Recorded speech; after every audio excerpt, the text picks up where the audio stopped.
Okay, can you guys hear me? Yep. Okay, perfect.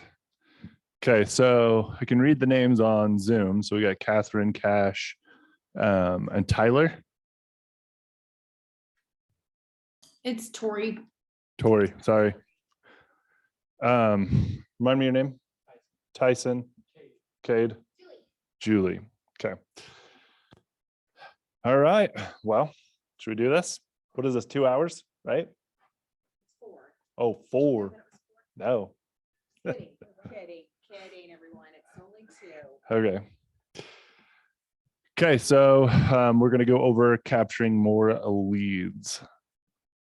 Okay. So out of the section that we've been going over with lead generation, how's things been going? Do you guys have any like feedback, ahas from the previous classes? Give me an idea of like what you've learned in the last couple of weeks. Really just things about, trying to get the most out of your database. Do with it. So it's like, where to put them and how to really grow it. Gotcha. Actually, I'm going to have to, next time we'll have to pass that microphone around.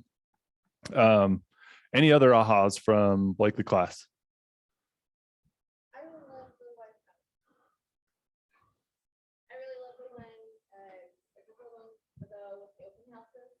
Open house? Yeah, that was very exciting for me, and so I really followed through with that one and was able to get an open house that weekend.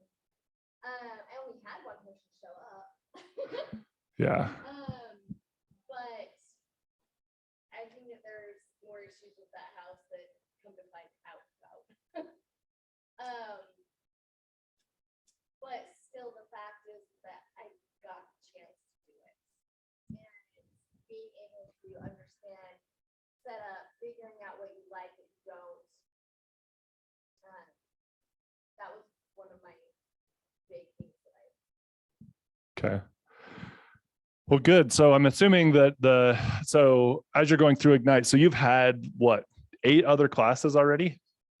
Okay. So, and you've had a lot of other teachers, and who's your favorite teacher so far, if you don't mind me asking? Becca was really good. Becca? Okay. Mine's Kevin. Kevin? Really? Yep. Interesting. So interesting. Okay, so I'm going to tell you a little bit about myself before we dive into this, just so you guys know what my background is and how long I've been in real estate, what I do, how I actually survive. Because based on walking in here like this, you're probably like, this guy's a real estate agent. I don't know if they can see me. Yeah, they can. Okay. Right. Okay, so my name's Colby. I'm a real estate. Obviously, I've been in the business for, let's see, I got my license in 2010, and I became one of the statistics. So if you've probably heard that when you get into real estate, there's a pretty high threshold for failure. Have you heard that yet? So the numbers are a little bit different here at KW than they were when I got started, but it was like 1 in 4 got out of the business, or no, 1 in 4 actually stayed in the business after their 2-year mark. So at my 2-year mark, I actually dropped out. I wasn't making enough money to justify quitting a full-time job, and the market was crazy bad because it was in 2010, and like every house was a short sale. Things weren't recovering just yet. It's just a completely different market than what it is right now, right? So when I was in the business, one of the big things that when I first got started, one of the big things that I made a mistake on is I just figured I would just go out and start door knocking. Okay. So that's how I cut my teeth, is I literally just, everything I did was door knocking. I knocked every door in the little town called Brigham City, is where I started. Do you guys know where Brigham is? Okay. So I knocked basically every door in that neighborhood, and I got a couple listings, got some buyers, sold a few houses. I think I sold like 12 homes in my first 2 years. But it's, like I said, it wasn't enough to justify quitting a full-time job. So I gave up, and I took like a 3-year hiatus. I ended up in Pleasant Grove after 3 years, and decided to come to KW. And one of the things that I learned, so while I was one of my first 2 years, is I read the MREA. Do you guys know what that is? Like the Millionaire Real Estate Agent book, the red book. So I honestly, that book, if you have not read it, I highly recommend going through it. Okay. So I'm assuming everybody's new agents. Is everybody new agent? You all new agents, right? Okay. So you don't know how good you actually have it here. Other places don't give you the kind of training. You don't have the kind of support that you need in this business because it's extremely competitive and there's a lot that you don't know. Right. And agents here tend to be a little bit more supportive and will help you throughout the process, right? Which I'm assuming that you guys have noticed, right? Well, I read the MREA. So when I decided to come back, I was like, I'll interview at KW. And it was the best business decision I've ever made. And I, signed on with KW and I haven't looked back. So the moral of the story is like KW is a good place for you to be. Okay. I made a lot of mistakes in my career and I've sold a lot of hounds, but doing the things that they're going to teach you in this class and in other classes, obviously at KW, will help you be successful and you won't have to learn it the hard way like I did. All right. Okay. So let's see. All right, so here's what we're going to cover today. We're going to go over the systems at work, prospecting versus marketing, gold mine of referrals, other sources of lead generation, capture every lead, and then we'll recap, okay?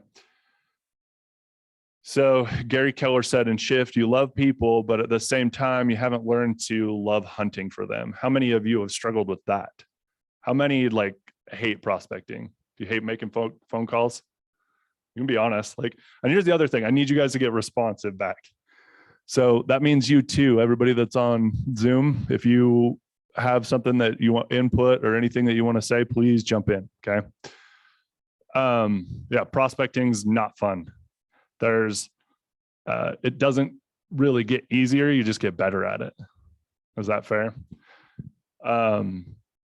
Tell me, what are some of your concerns with prospecting? What are you guys doing right now that's been hard, or what are you struggling with so far? Well, I think that when I'm targeting my SOI, my biggest thing is shameless, and so a point of view from them is business opportunity. So one of the things that you're struggling with when you make a phone call, adding value and not seeming like I just want to sell a house. Is that what you're struggling with? Okay. Yeah, that's that. And especially when you get into, do you know what a 36 touch is? Have we talked about this? Okay. So when you get into that and you're making 4 phone calls a year, it gets difficult where you are making a phone call and not seeming repetitive, like asking for referrals or asking for business. And I'll help you with that later today. But yeah, that's definitely something that most people struggle with, is they are worried that people are going to think they're going to sound salesy or be obnoxious about trying to get business. Right? Go ahead. Use the microphone so these guys can hear. Sorry. So I think for me, I have absolutely no problem talking with anybody about it if we want to talk about it. But I have so much fear that I will talk to somebody that they don't want to be prospected and they'll be turned away. Now there are the people who are going to say, hey, just stop. Hey, I've got people, and then you guys are fine. Then there's the people who will grudge it. And so because Are you talking about talking to your SOI? I'm talking about just in general? Just in general. Okay. There are the people who you bring it up and they're gone. Right. And whether they're an acquaintance, whether they're in your SOI, whether they're, doesn't matter if they're in the ABC circle. Okay? Right. And so I like to be liked. I don't like it if somebody's frustrated with me, because if they are, then I want to fix the problem. Okay, so for one, I don't think the microphone's on. For two, Okay. So how are you, when you're talking to these people, like what kind of people are you coming across? Like, how are you prospecting? Are you talking to your SOY, or when I'm talking about breaking the ice with anybody? anybody. Okay. So two things about that. After you get done with the conversation, they probably won't even remember your name. Like when you're breaking in with like, so I do a lot of door knocking and I have in the past. Okay. So you knock on the door and my script is really dumb. It's like, hi, I've sold lots of homes in this neighborhood. I know that when one home sells, there's usually somebody else in the neighborhood that's thinking about moving. When are you planning on moving? And they're like, we're not. And I'm like, okay, I totally understand. I can't say I blame you, honestly. Like, how long have you lived here? And they tell me how long they've lived here. And then they say, I'm like, where did you guys move from? And they tell me where they moved from. And then some of them be like, yeah, we're not interested. I'm like, okay, bye. Those people do not remember the name that I told them at the very beginning, because they don't care about what your name is. They care about what their name is. So sales is weird because like the thing that they care about the most is themselves. They don't care about what they care about how can you bring value to them, right? It's all about take when it comes to sales. Like they're going to take as much as they can from you, right? So I've gotten to the point where I will knock on, we'll talk about geographical farming in a little bit, but like you'll go around through a neighborhood, knock the whole neighborhood, and then 3 months later, go knock the whole neighborhood again. And the people that you knock the door on the first time won't recognize you or remember you. For real? So yeah. And I feel like I'm kind of memorable, but maybe not. I don't know. Maybe I'm pretty boring, but it's pretty interesting. So don't get hung up on that. Plus there's like 100 million people out there that are going to be buying houses. Like don't get hung up on the few that turn you down. So it's funny. Do you know who Peter Morkel is? Has Peter Morkel taught a class before? Has he taught one in here? Okay. So a couple of years ago, Peter was teaching a class in here, and I was sitting in on one and just kind of listening to what he was having to say. And one of the things that he said, he's like, why'd you get in the business? And people go around and they're like, they raise their hand. Oh, I got in there for the free time. Like, well, free time's not a real thing in real estate. Trust me. Or like unlimited income. And there's all these different answers. Right. And I'm in the back and I was like, I raised my hand. I'm like, I just love being rejected, because that's real estate. Like you're going to be rejected. Like it's part of the business. And it's tough. Like, I don't have a problem being rejected. yeah. Like people can tell me no, that's fine. I don't like to ruin relationships. Oh, so you're talking about people that you know. So I know it sounds like I keep swapping it back and forth, but really though, I like to have a good name for myself and I like to be genuine. I am a very genuine person. I am not a fake person. People, when you know me, you know that I'm just not fake. Right. I don't sugarcoat.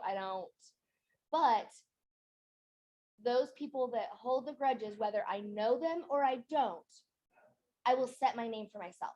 They will either know she's just prospecting if they don't know me. So then they're going to put a bad association with it. Or they're going to say, I lost my train of thought on that one. I know I'm not always very good. You're totally fine. So I'm exactly like this. Okay. So I have a bunch of tattoos, like lots. Okay. And when I door knock, I wear a long sleeve shirt. Right. You shouldn't be afraid of. So I've got the same thing. It's what you're saying is very similar to what I'm about to tell you, is first impressions and how you come off to a potential client or a friend or anybody. You want to be perceived as a professional in the industry. And you're worried that, one false step is going to ruin the relationship. And so I always wear a long sleeve shirt when I door knock, because you just never know. Just the very first instinct that they have in their brain is to be like, this guy doesn't know anything about real estate, right? So I worry about that. I'm trying to get past that, but at the same time, it's definitely something that I'm concerned about as you go out into the world and try to find business, right? But yeah, I would say it's just part of you're going to ruffle some feathers sometimes, and you'll get better at it. Like scripts go a long ways. And I've gotten to the point where here's the other thing too, is like people that actually, most people want to support you. Like I have, I'll meet somebody at an open house and I'll just call, like I've got a list of people that I got to call from an open house that we had this weekend. And I'm just going to call them and say, hey, look, I don't know if you're interested in that house. We don't have any offers right now. We'd love to get one. But I'd also love to see if there's a way that we could earn your business and help you out with your next house, like a different house. And just kind of go down that rabbit hole and see where it goes. And if they say like, no, like we're good with the agent that we have, I'll leave them alone. Yeah, I'm hoping this is helping, like in describing like what,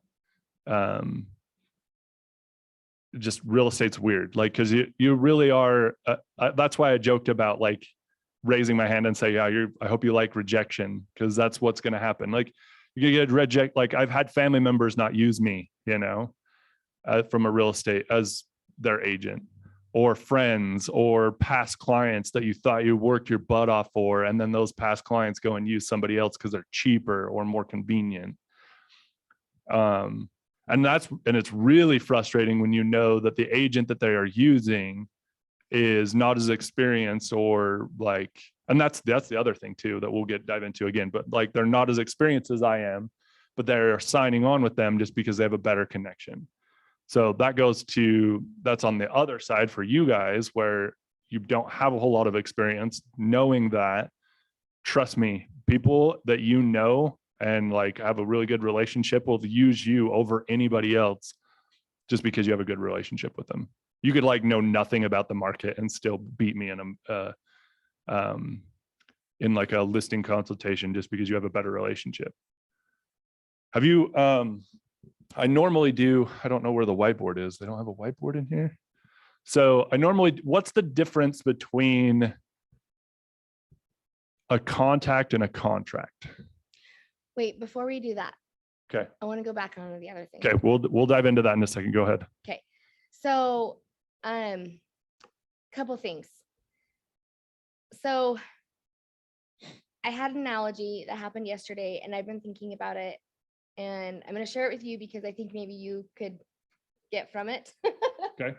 But first off, they say that there's a statistic out there that the more times you do something that you don't want to do, it rewires your brain type of thing. Okay. So yesterday, I was at church with my daughter, and so I'm a foster mom, and she's 8, and we will be adopting her. And she has major anxiety. Okay.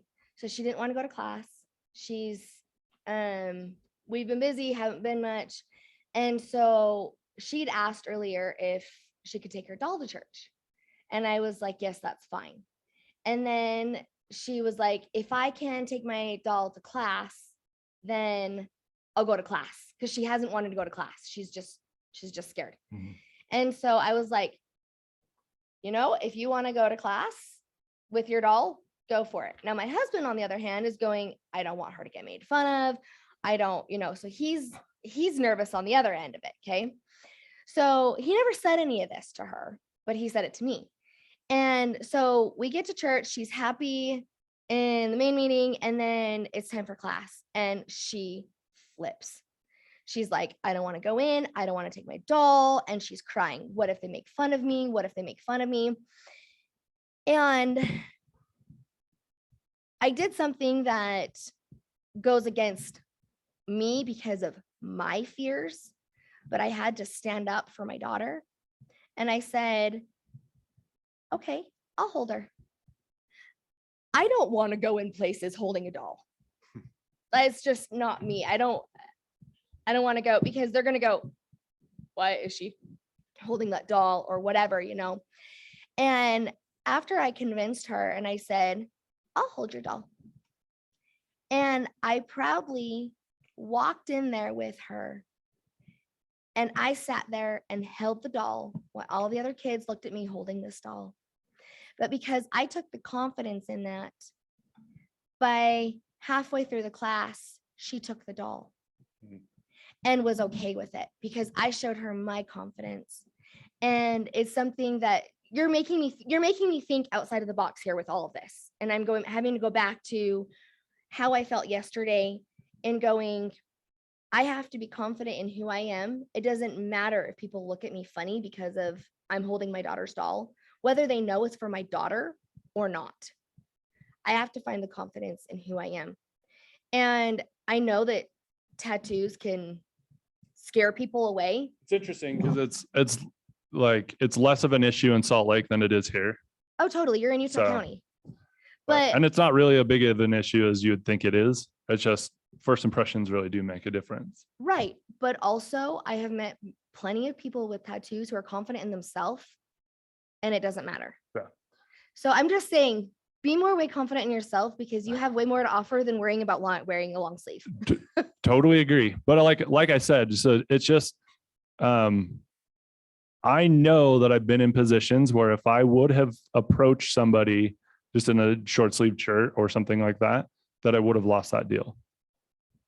Does that make sense? But that's not fair. It isn't fair. But what I'm saying is like, but at the beginning of my career, it was more important to get the deal than it was to like, I cared more about closing the deal than caring about who I worked with. Does that make sense?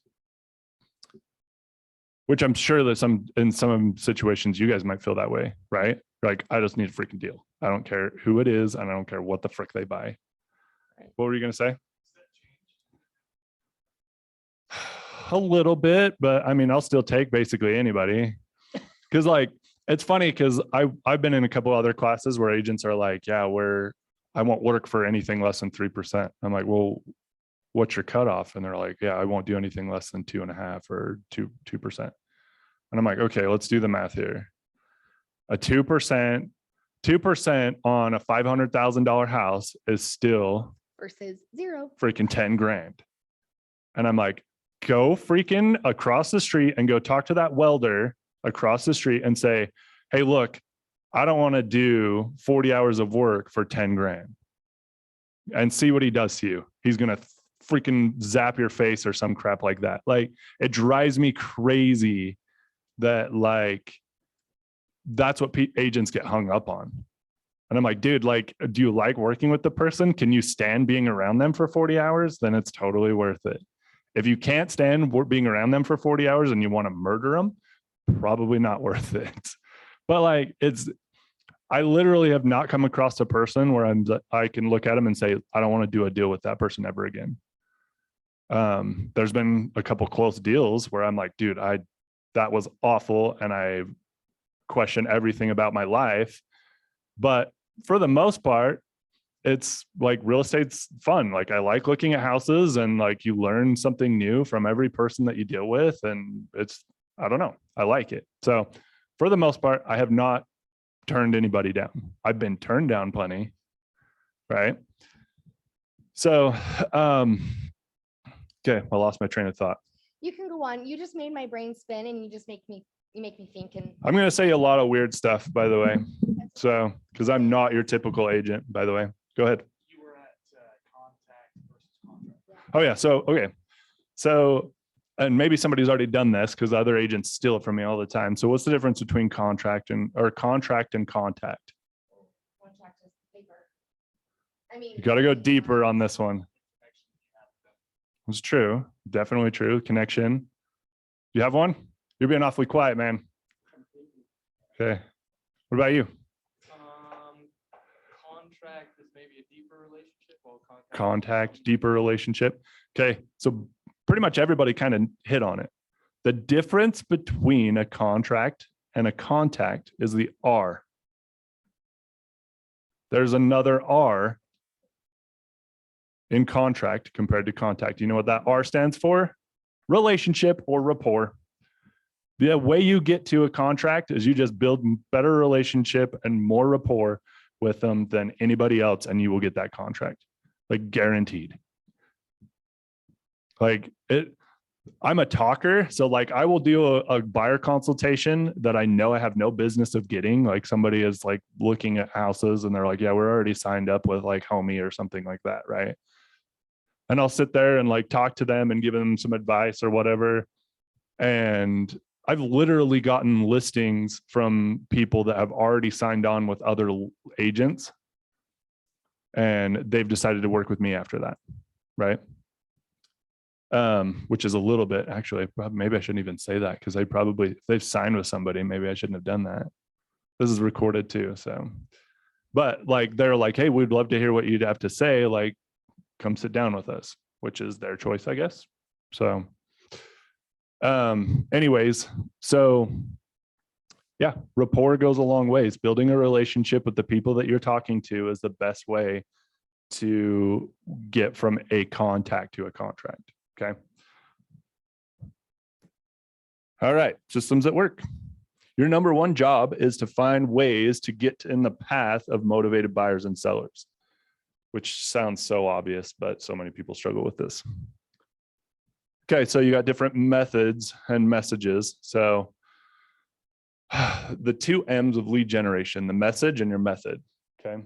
So your message is what you're trying to convey to a potential client, right? And the method is the different avenues. So whether you're marketing or prospecting, so like door knocking, obviously prospecting. And the message that you're trying to pass along to them is obviously, we've sold a bunch of homes in this neighborhood, and there's a good chance that somebody in this area is going to move, right? Like if you knock on 100 doors, is there a good chance that out of those 100 doors, somebody is going to move in the next 6 months? Like almost guaranteed, especially here in Utah County. Right? So we'll talk about messages, methods, the different ways that you can get from point A to B, right? Okay. Leads are everywhere. So let's talk about the different, like, let's say, like, how are you guys getting your business right now? Who's had a transaction or has a client right now? Anybody? Nothing? Oh, you had a closing. There you go. So that's more than I was going to expect. Like, nobody raised their hand. I was like, nobody has anybody they're working with right now. I have a transaction going on right now, but it's a personal transaction. Okay, so are you taking clients out to, like, do you have buyers or sellers at this point right now? Or is, okay. Okay, so like a little bit maybe? Okay. So what are the methods that you are using right now to try to find clients? Really, all I've been doing is contacting my SOI. Contacting SOI? Haven't gone anywhere else outside of that yet. So. Okay. And you were here earlier. I was talking a little bit about like one of the biggest mistakes that I made in the first part of 2 years of my career was not contacting SOI. Like I was so nervous that they were going to be like, well, for one, I was like 20. That's kind of an issue I have right now. Yeah. I'm 22. Yeah. And about 75% of the people I know are 25 or younger. Yeah. Aren't in the position. What, and that you're in a worse position than even I was, because now the market's changed, and like the people that you're like your target audience or your friends, your SOI, are in a position where it's really difficult to buy a home right now. So in fairness though, things are shifting, and I can see it. I can feel it every day. Like something new happens and I'm like, oh my gosh, like we are literally in the middle of a shift, which is like, don't panic about that, because what I think is going to happen is it's just going to be, instead of 20 offers on a house, you're going to have 1 or 2, or it's going to take a month to sell a house or longer, which is fine. It's totally fine. The good news about that is 100% financing options like USDA loans and a Utah housing loan will become more relevant than they have been in the last 2 years, which will mean that more people that want to get into a home can actually get into a home. It's just going to cost them a lot and probably an arm and a leg. So there will be people in your SOI that will buy a house. Yeah, but like that was what I really struggled with, is I had this mental block in my head that I'm like, I'm young and dumb and have no business trying to sell real estate to people that, I mean, it's literally the most expensive thing that they've ever bought, right? And so I felt like I was coming from a place of like, of doubt, right?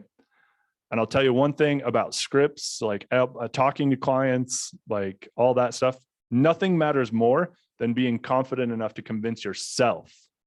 Like if you can convince yourself that you're worth like 3%, then you're worth 3%. You really will be. Does that make sense?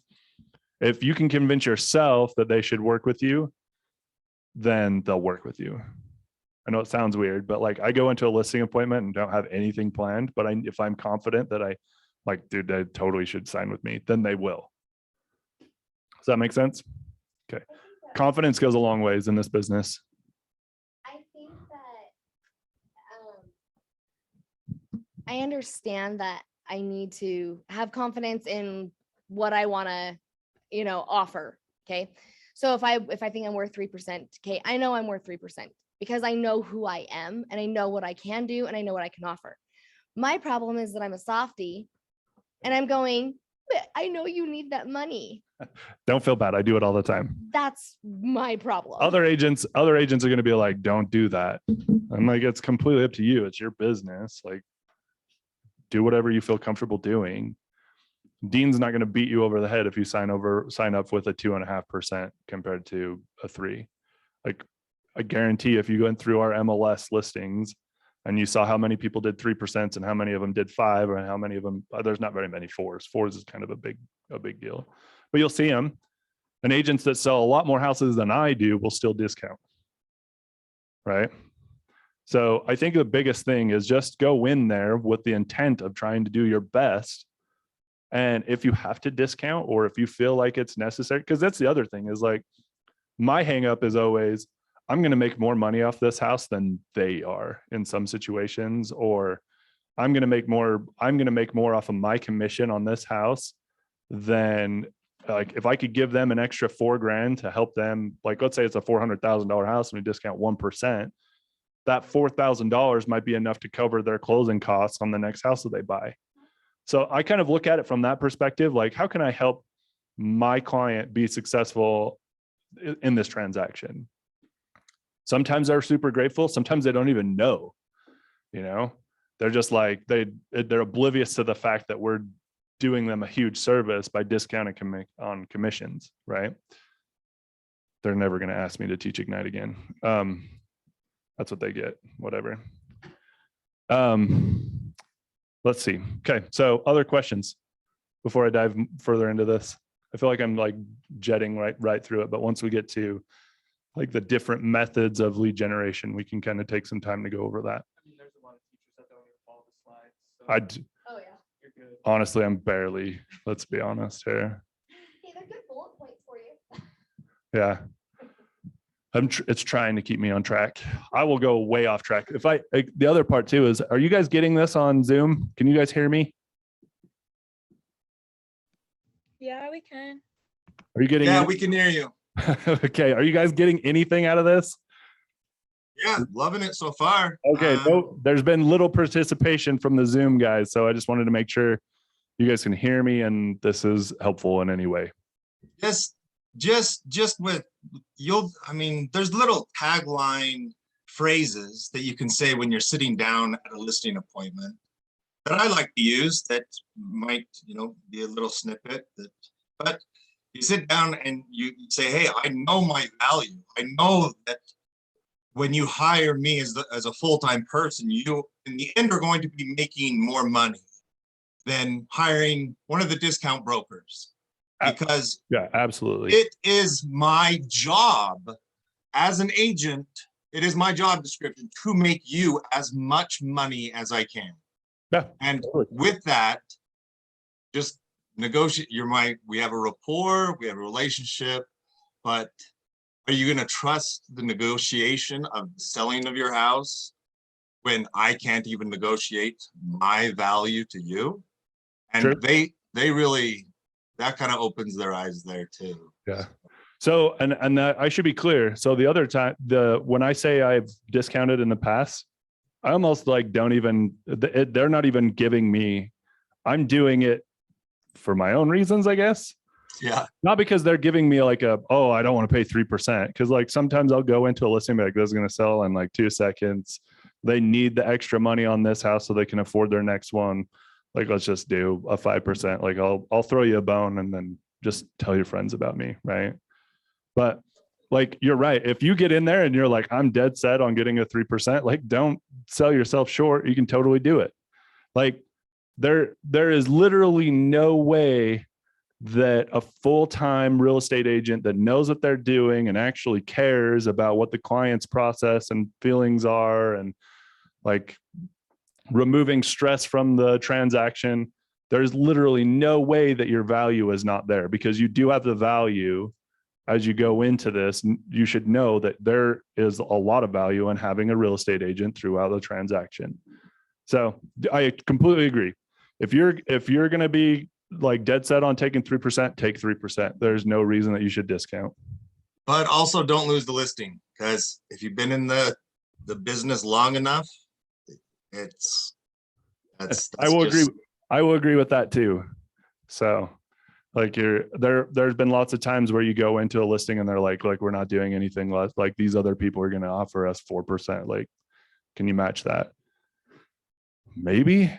I mean, I like a sign in the yard is worth way more to me than that extra 1% or something like that. So, but yeah, totally agree. I appreciate you jumping in there. I was glad that somebody actually is listening to what's going on. And selling a house, getting a listing is way easier than than buyers. So it's, hey, I mean, houses these days are selling so quick that yep. Yeah. Well, so let's talk about, okay, so we kind of went over our Haas sort of right there. I guess we kind of jumped ahead there. Okay, we'll talk about the difference between prospecting and marketing. So I don't do a ton of marketing. Marketing's kind of in a, there's a slide in here, maybe it'll talk about lead generation is a contact sport with simple rules, which means making contact with people through prospecting and marketing, right? Okay, so let's talk about catching leads. So this is an interesting thing. Who is a lead? What's a lead? Anybody. The answer is anybody. And this slide is actually showing, so people move on an average of 7 years, 7 to 10 years. So they move. Their potential for moving is decreasing, obviously. But at some point, the odds of them moving is going to start to increase. And this is like the window that you need once they say, hey, look, we're thinking about moving. Within this window to this window is the time where you need to give them the most attention. But obviously, if they're right here, if they just bought a home. So I know agents that when, let's say they sell a house, like they have a listing, they sell that listing, and the buyers come and buy that house. They will actually make contact with the buyer and try to win their business in the future, which is crazy because they just bought a house, but they know that in the next 7 to 10 years, if they stick with those people, they'll earn their business. And then the other thing is there's a lot of people that move every 2 years, right? Especially in the last couple of years, because they get enough equity within the first year to be like, yeah, I can move right now. Sure. So the idea here is basically you got to build your pipeline or your database. The more people you have in your database and the more people you touch base with on a regular basis, the more business you're going to have, right? Okay. So this is the one that I wanted to talk about a little bit. So marketing. So marketing is like, I love it when agents are like, I'm going to do some passive, like billboards. Like billboards, I have no idea how they're going to track their numbers. Like, where did you hear about us? Like, are you like, how many times have you called somebody based off of a billboard? Like Ken Garff is like the king of billboards, right? Their billboards are good. They're smart. They're clever. But the only thing that they're doing is building brand awareness. It's not like you're going to call Ken Garff based on their billboards, right? So my team lead has a billboard. Who's your billboard? Who's your team lead? Bart Anthony. Okay. I love Bart though, in fairness. Bart So, Bart- and actually Bart's is, here's another thing too. So Bart's, the one that he has up on, it's just right up the street right here off of 800. So he's actually gotten business off of that. But the interesting thing about that was the person that the story that he told me about that was somebody that he already knew. So it's a part of his SOI or somebody that already knew him, and they saw it and they're like, I need to call Bart. I just need to call him. Like, he'll help me, which is like always staying top of mind, right? Like, so that billboard definitely helps.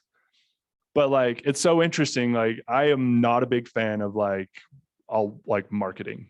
And maybe that's why I don't do crazy business like all these other guys, but I'm not like a slum, you know, like I'll do decent business this year, probably in between 30 and 50 deals.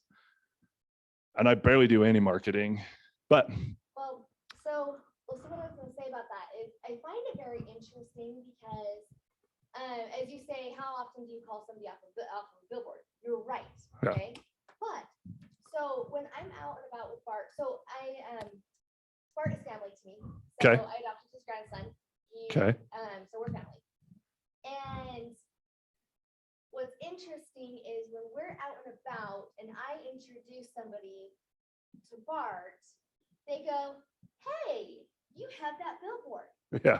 So even though some people don't go and call off that, but when they go and meet that popular person, all of a sudden that R that you talked about goes Mhm. from contact to contract, and they go, hey, I saw your face. So you've got so this is where the difference between like marketing and prospecting come in, right?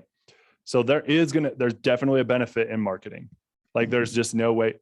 Do you know who Jimmy Rex is? Like, Jimmy Rex used to be an agent here at this office, and he's like a master of like Instagram and marketing. He's really good at building like up his personal brand. Okay. By the way, I don't want my face plastered on. Okay, well, and I get that. So I'm totally with that on that. I'm with you on that too.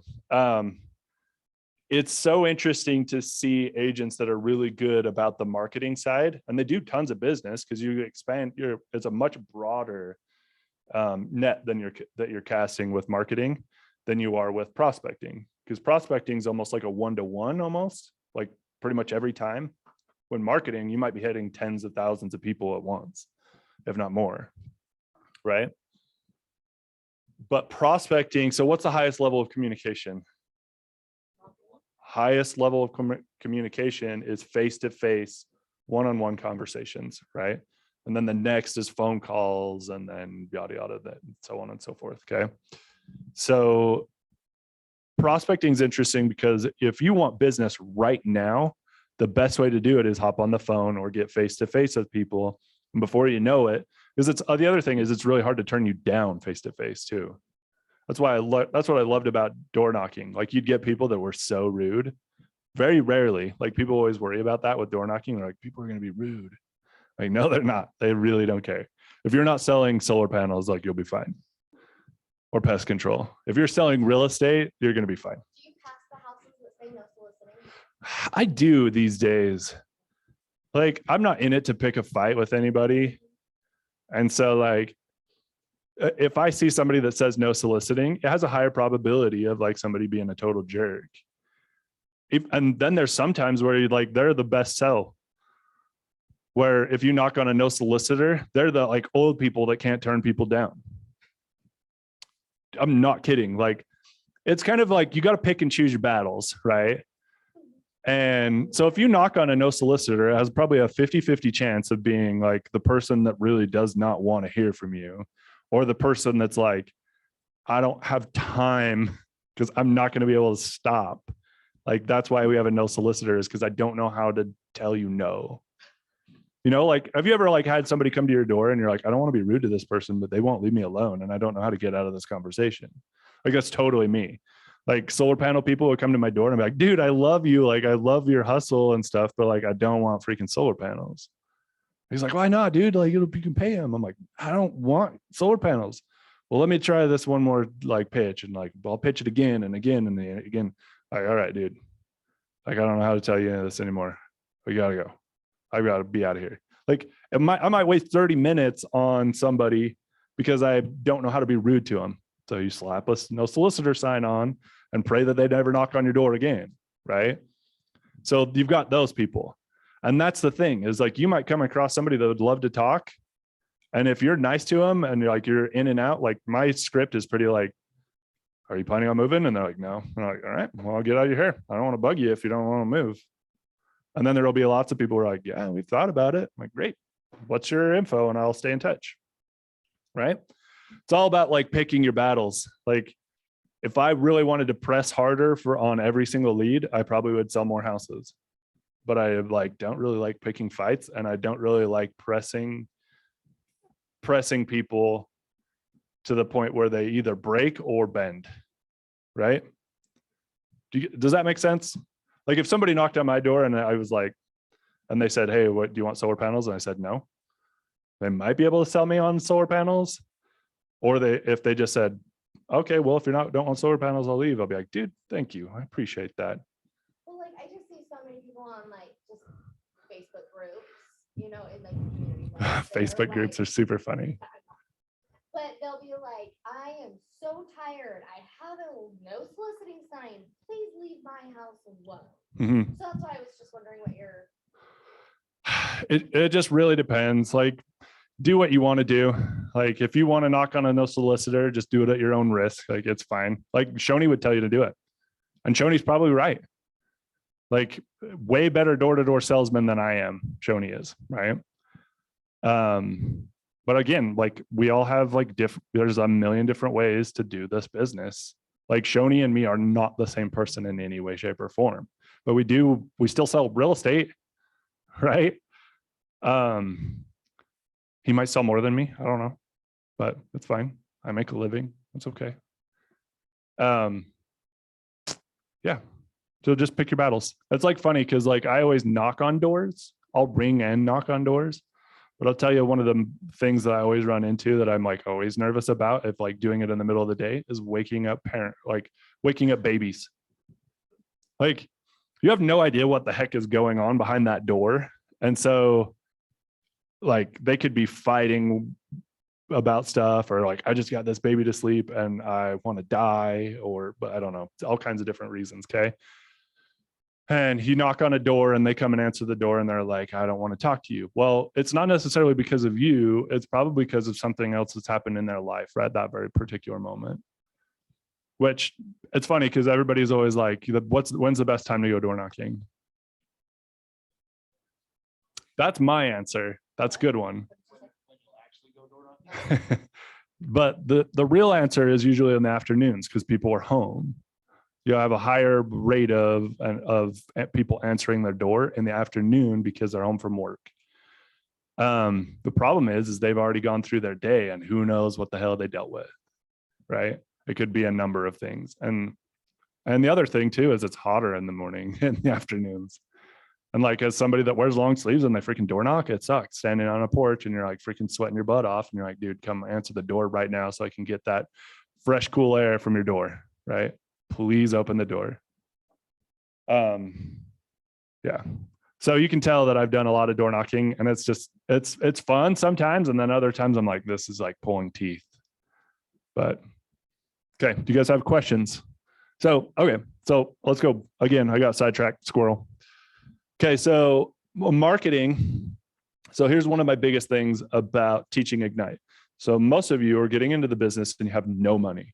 You're like, I just want to get a sale so that I know that I'm going to survive, right?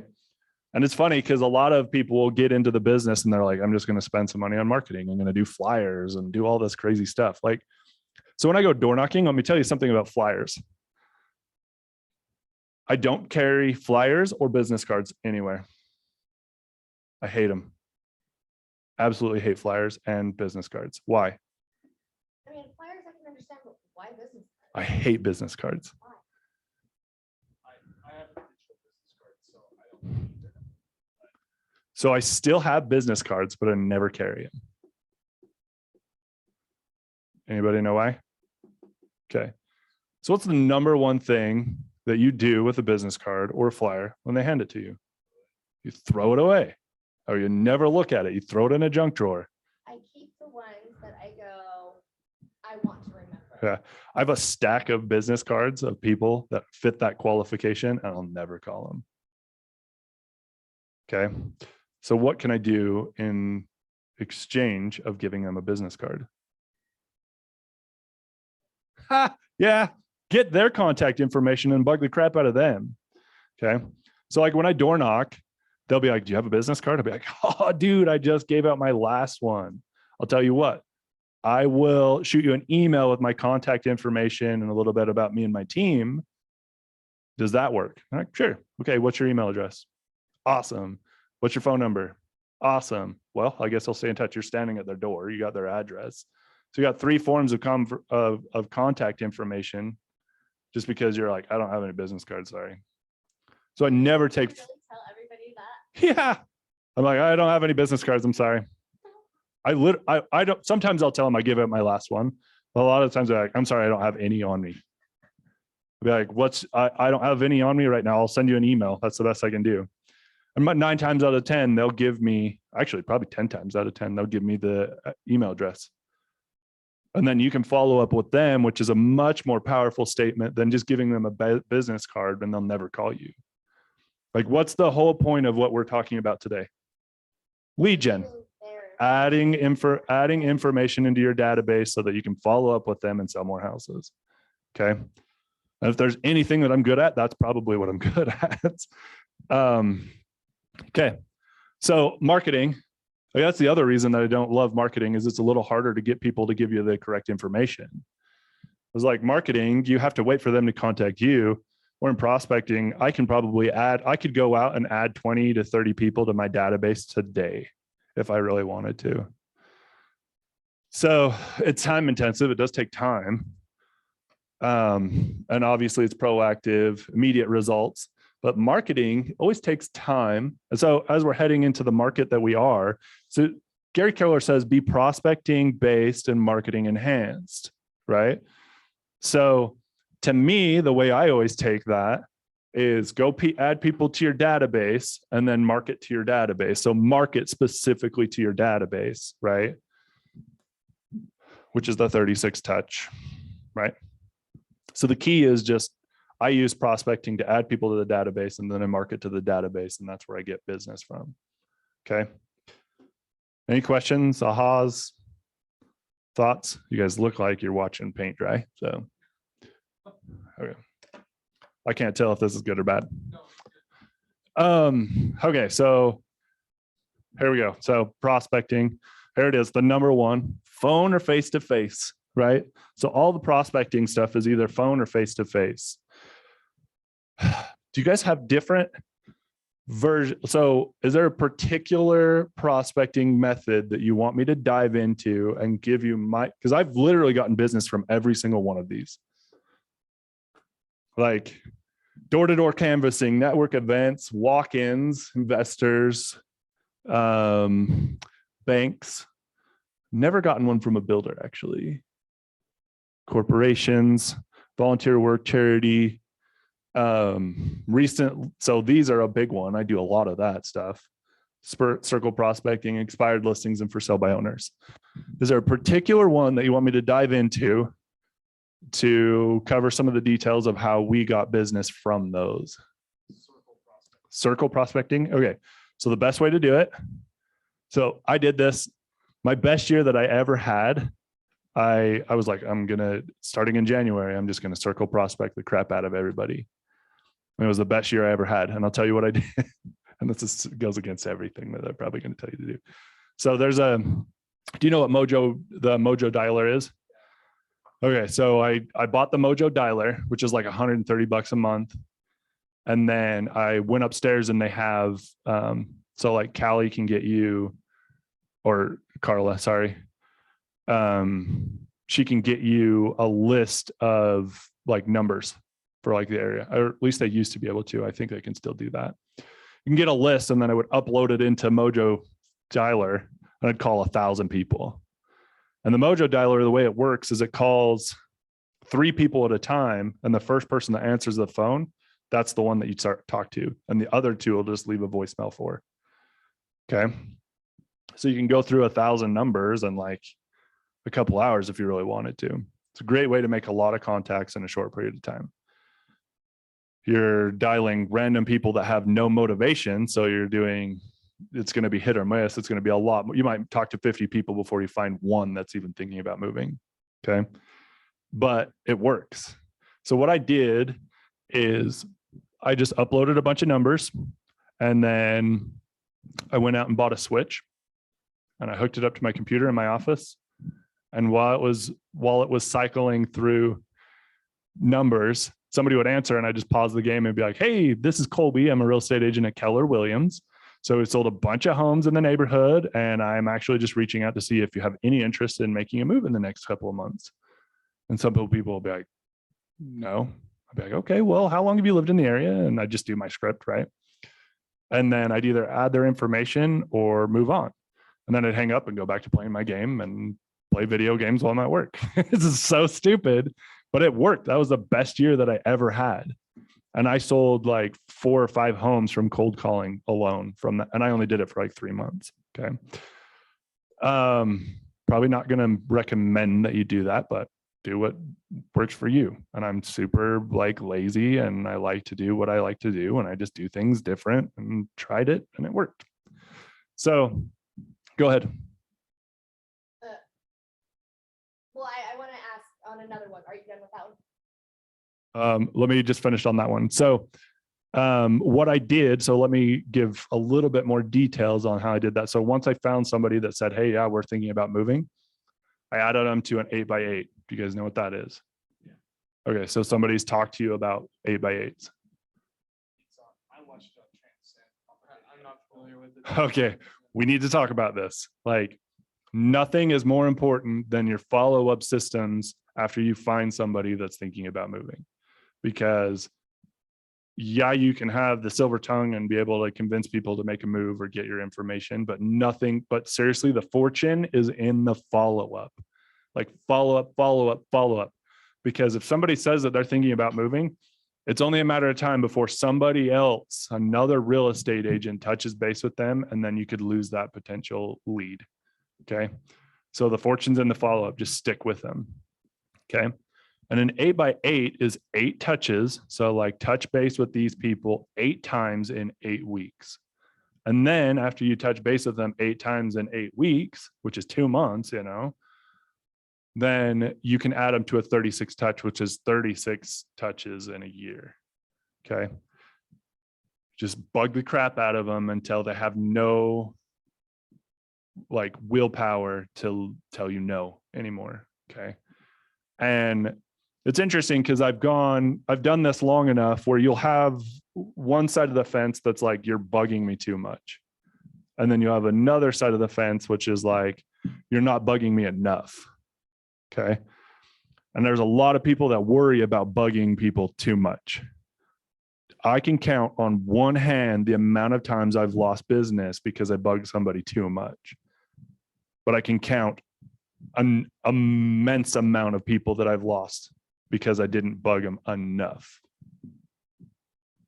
And if you're bugging them too much and those people are getting bugged, they're not really like, you probably don't want to work with those people, because they're the like people that are like freaking, those are the people that I've lost. I'm like, I'm so glad that I lost you, because you are being such a jerk right now. Like, what would have happened if like something bad happened along in a transaction? They would have like lost their minds. You know what I mean?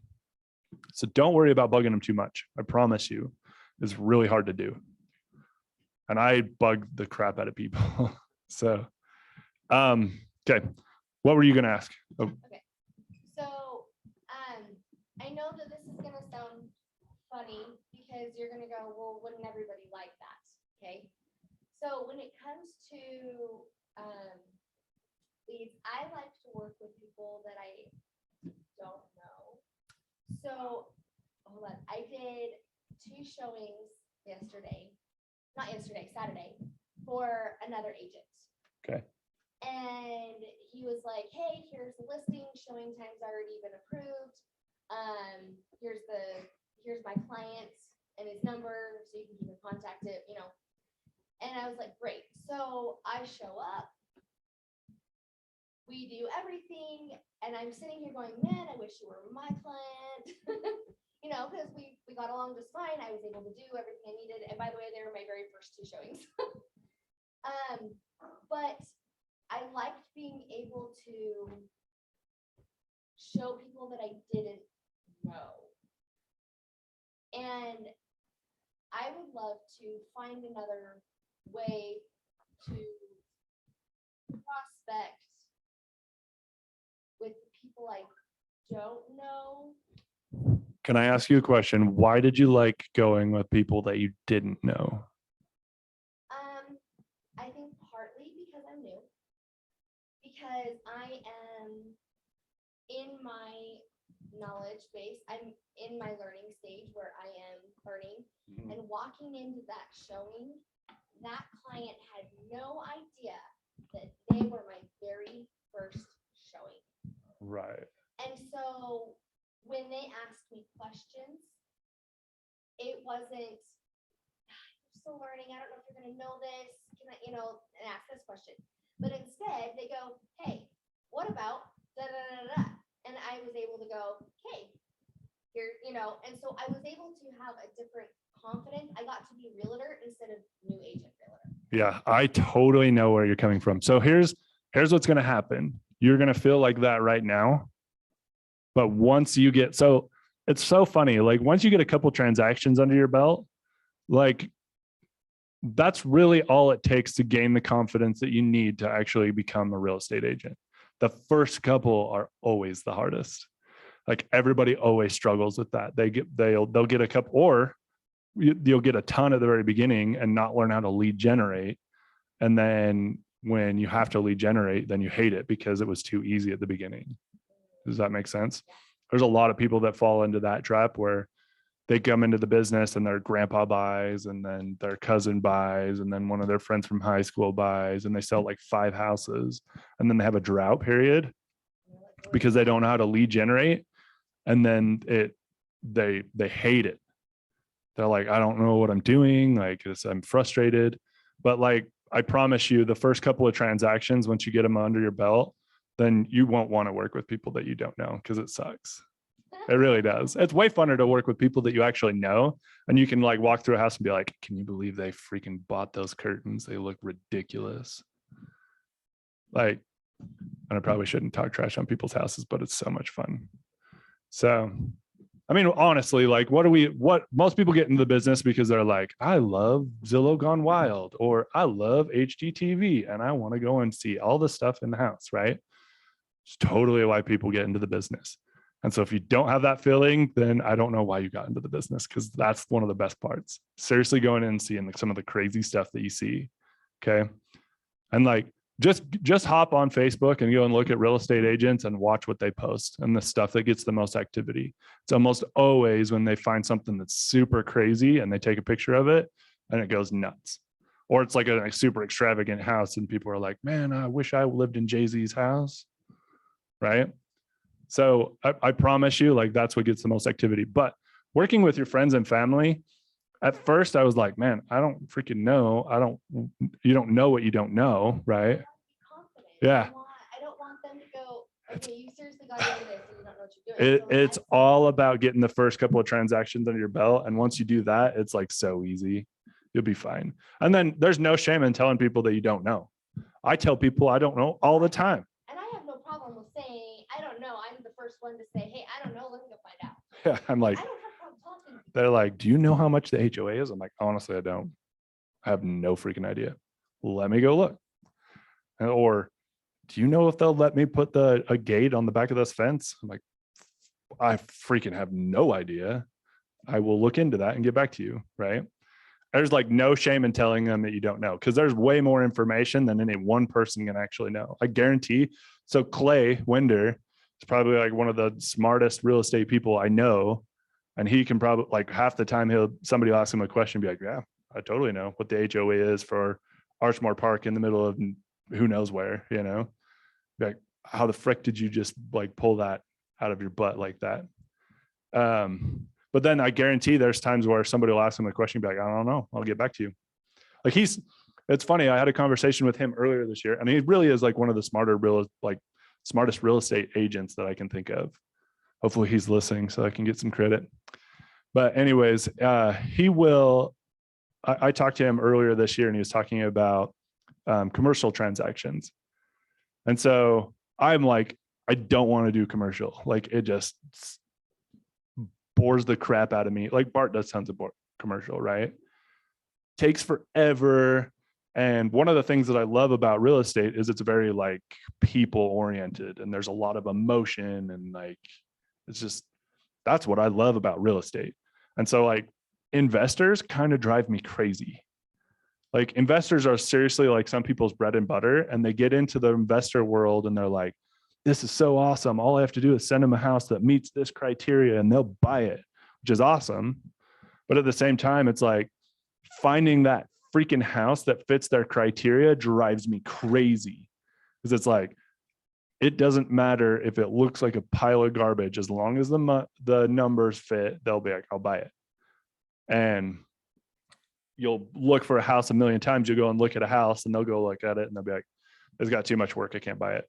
And then you'll look for another 2 months and then before they buy something. It drives me crazy. Like there's just no movement, and I hate it.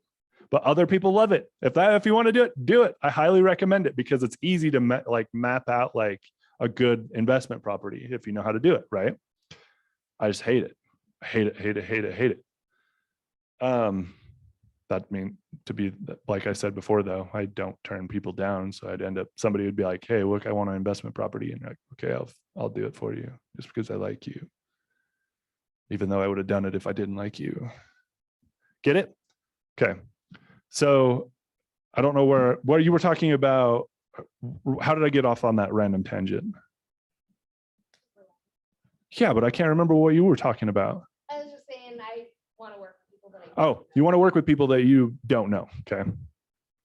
So I'll tell you, that was like the big mistake that I made when I started, is I didn't like talk to my SOI.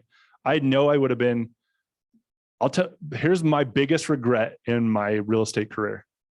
I wish I would have signed on with KW when I first started. I'm pretty sure that if I would have known, because I made some really bad mistakes real estate wise at the very beginning. And one of the biggest ones was, so I signed, like 2010 was sucked. It was awful. Like nobody was selling houses. Okay. It's like it bottomed out in 2012, and then it started recovering after that. So my first 2 years were basically the worst possible time to get into real estate, because things only got worse from when I started. And then it hit at worst possible stage in 2012 when I bailed. Okay. If I was in at KW, I would have been a different person because I signed on with Exit Realty. Okay. And the only reason I did that is because my best friend in high school's dad owned the brokerage. Okay.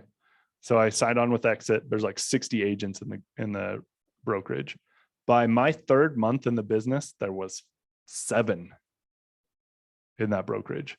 That's how fast people were getting out of the business. It was just like people like rats from a sinking ship, it was awful.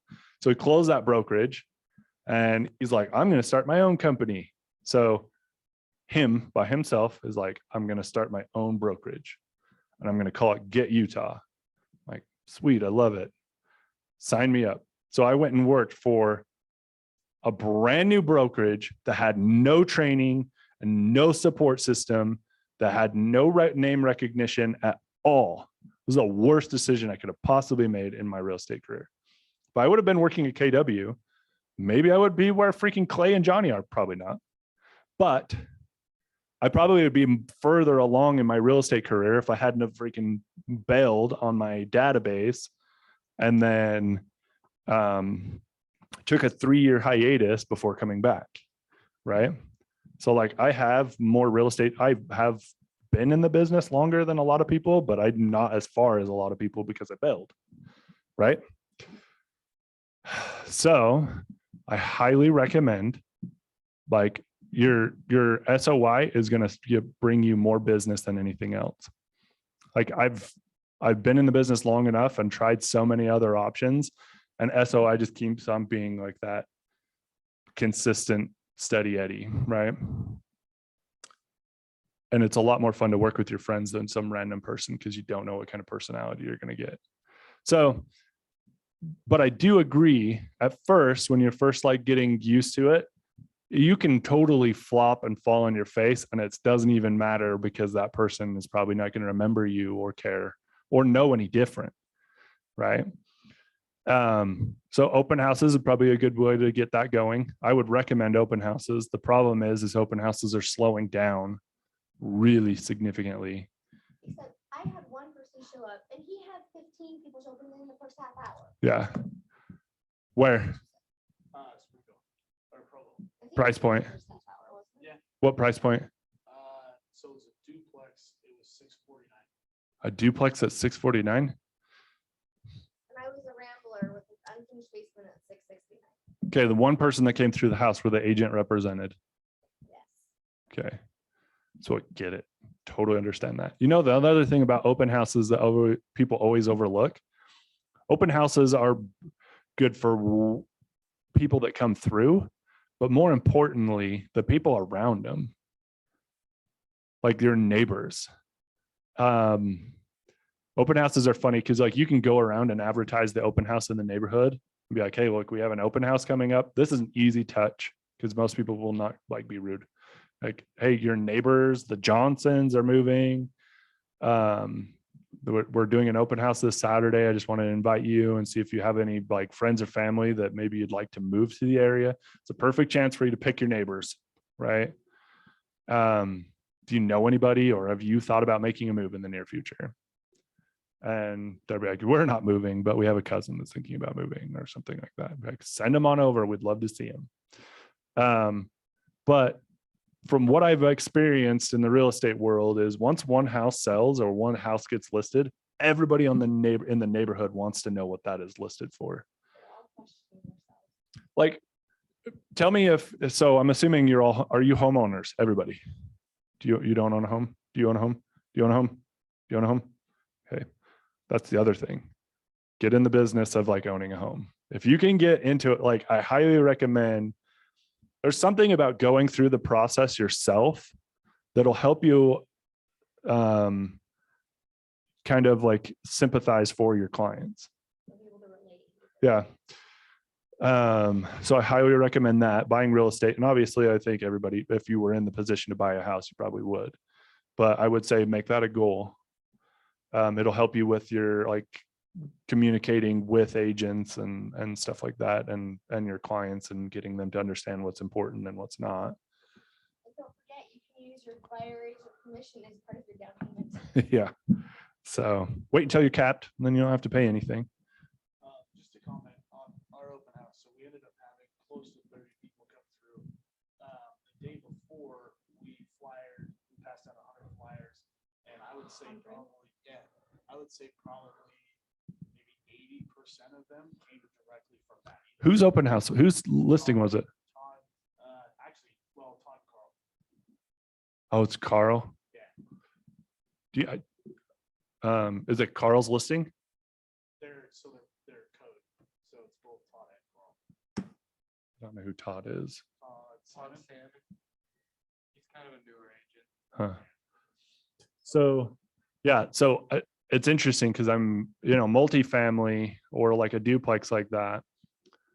I don't know what I would expect from that. So I'm surprised he had 30 people. 60,000 or 600,000 seems like a reasonable price for a duplex in Provo. Because Provo duplexes are probably worth more than your typical. Interesting. Yeah, like 80% of them were directly from because we got out front. They were the neighbors that were very curious, or they were, somebody's cousin that heard we were doing it, and so they invited them over. So See, the problem is the house that I did has also been on the market multiple times. Ah. Those contracts keep falling through. So like, for instance, I didn't actually understand that. So I knew that this house was back on the market because it was Peter's house, one of Peter's. It was back on the market because the buyer had to back out because their contract or their current house didn't sell. And so, but when I was talking to my brother-in-law yesterday, who is an agent for a different brokerage, When I was telling him what the house, he goes, the house has been under contract for 5 times. I've already brought multiple people to it. And so I'm going, oh,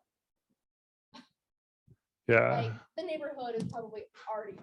That's a testament to pricing right at the beginning and like trying to get it under contract within the first couple of weeks, because the way that a house looks after it sits on the market for a little bit is, I mean, basically what you just said, like it's just lost its luster. So like pricing right is a big deal, which I'm sure they've talked to you about. Yeah. I had an open house this week and we had like 5 groups walk through, but I know that we're priced super high. So, but that was okay, I guess. Does anybody else want to talk about any other types of prospecting? I have a follow-up question for circle prospecting. Okay. So I've noticed the word track that you use a lot is, we've sold a bunch of houses in the neighborhood. So do you know who Mike Ferry is? Okay. I highly recommend that you look him up. So Mike Ferry is like the godfather of real estate prospecting and scripts. Okay. So probably the majority, I would say a huge portion of the real estate scripts in this industry are some derivative of his. Like he is a big time, like Mike Ferry's huge. And he has his script, he's a jerk, a total jerk. But he knows how to sell houses, right? So he's really good about like constructing the bones of a real estate like prospecting script. So like what his script is for just solds, recently sold or recently listed properties. Recently sold is the big one. We recently sold, or there was a few homes that sold in this particular neighborhood, and we know that when one house sells, there's usually another, or there will be another home that sells within the next 6 months. Okay. Which is not the word for word, but it's generally right. And then it's an open-ended question where he dives in from there and says, when are you planning on moving? When are you planning on moving is an open-ended question that can't respond with yes or no. Okay. Which is, it's funny because like when you say, when are you planning on moving? People are like, they'll either say we're not, or like, they'll look at you kind of weird. Like, why do you think we're moving? Because they get weirded out by like not being able to say yes or no. Okay. And then all the other questions are open-ended as well. So it's a 5-question, like goes through a whole rapport building thing. And I just use it for everything. So I say, when are you planning on moving? How long have you lived here? So they have to respond with that. Where did you move from? If you were to move, where would you like to move? And when would that be? Okay. This is how I learned it. Okay. And so, huh? You go through those 5 again. Just Yeah. So you're like, when are you planning on moving? How long have you lived there? Where did you move from? Those 2 are basically just rapport building, right? And then if you were to move, where would you like to move? And when would that be? It's the 5th question. But sometimes you'll knock on the door and they're like, we're not planning on moving, because they're thinking like short term, they're thinking that you're looking for somebody who's planning on moving right now. But like we showed in that slide earlier, is people move every 7 to 10 years. So at some point, these people are going to think about moving, and they might be like, yeah, we're planning on moving next year. Well, that's worth following up, right? Right?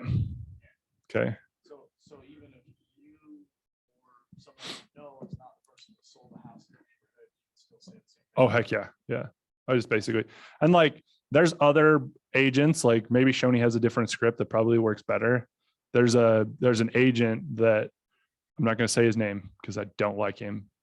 And he's got a silver tongue and can convince you to jump off a cliff, but his script was something like, hey, I sold your neighbor's house down the street. So he'll name drop, and say, hey, they probably told you I was going to be coming by. I'm looking for other people that are thinking about moving in the area. Basically kind of similar to what mine is. but he'll get some sort of connection, some way to tie himself into the people in that neighborhood. Like if somebody came to my house and said, hey, we stole Steve's house, I'd be like, who the frick is Steve? Because I don't know any of my neighbors. But yeah, other people, not so much. They would know that person or whatever, right? It's funny because like my opinion on door knocking is a little bit different than most. Like you'd probably think go on knock on the most expensive houses that you can find. My opinion of door knocking is go to condos and townhouses. The doors are closer together, so you get a more high volume in a short period of time. They have a higher probability of moving because people that move to townhouses are it's usually just a stepping point. The other thing is I hate the weather, like heat and cold. So like condos offer some sort of shelter in that department. Okay. And it's a contact sport, just like I talked to you about it before. So like if you go and knock on these condos across the street, basically, so these ones over here, they suck. Don't do those. But like any of the other ones, like if you go over to the edge condos, so there is 10 units to one complex. So you can knock out 10 doors in, I don't know, 5 minutes. So like you can go through a lot of houses really quick. And it's funny because everybody's always after the $1 million listing. And I tell you what's the same as a $1 million listing? 2 condos. Pretty much these days, townhouses specifically. Everybody's after the big fish, but then you fail to realize that a couple little fish add up to a big fish, right? Everybody's paint drying again. Okay. Yeah. So Jimmy Rex, that was one of my favorite lines that he ever said. He was like, because a lot of stuff is like, you got to pull the nuggets out of the stuff that they say, right? Like you can take like a couple things that I say and the rest of it could be garbage, whatever. But yeah, that was one of my favorite things he ever said. He's like, you can bust your butt to try to sell $1 million listing, or you could go out and sell 200,000 condos or sell 5 $200,000 condos. But that was back when the market was like, they were 200,000. Now they're like condos like $4,000 or 400,000. Anything else? Going once, going twice. With the sale by owners, I've always thought it was interesting, you know, obviously when they do put it up, I mean, they're getting calls from. Yeah. For sell by owners are going to be gold in this next year. Yeah, that's like a gold mine right there that nobody's tapping into.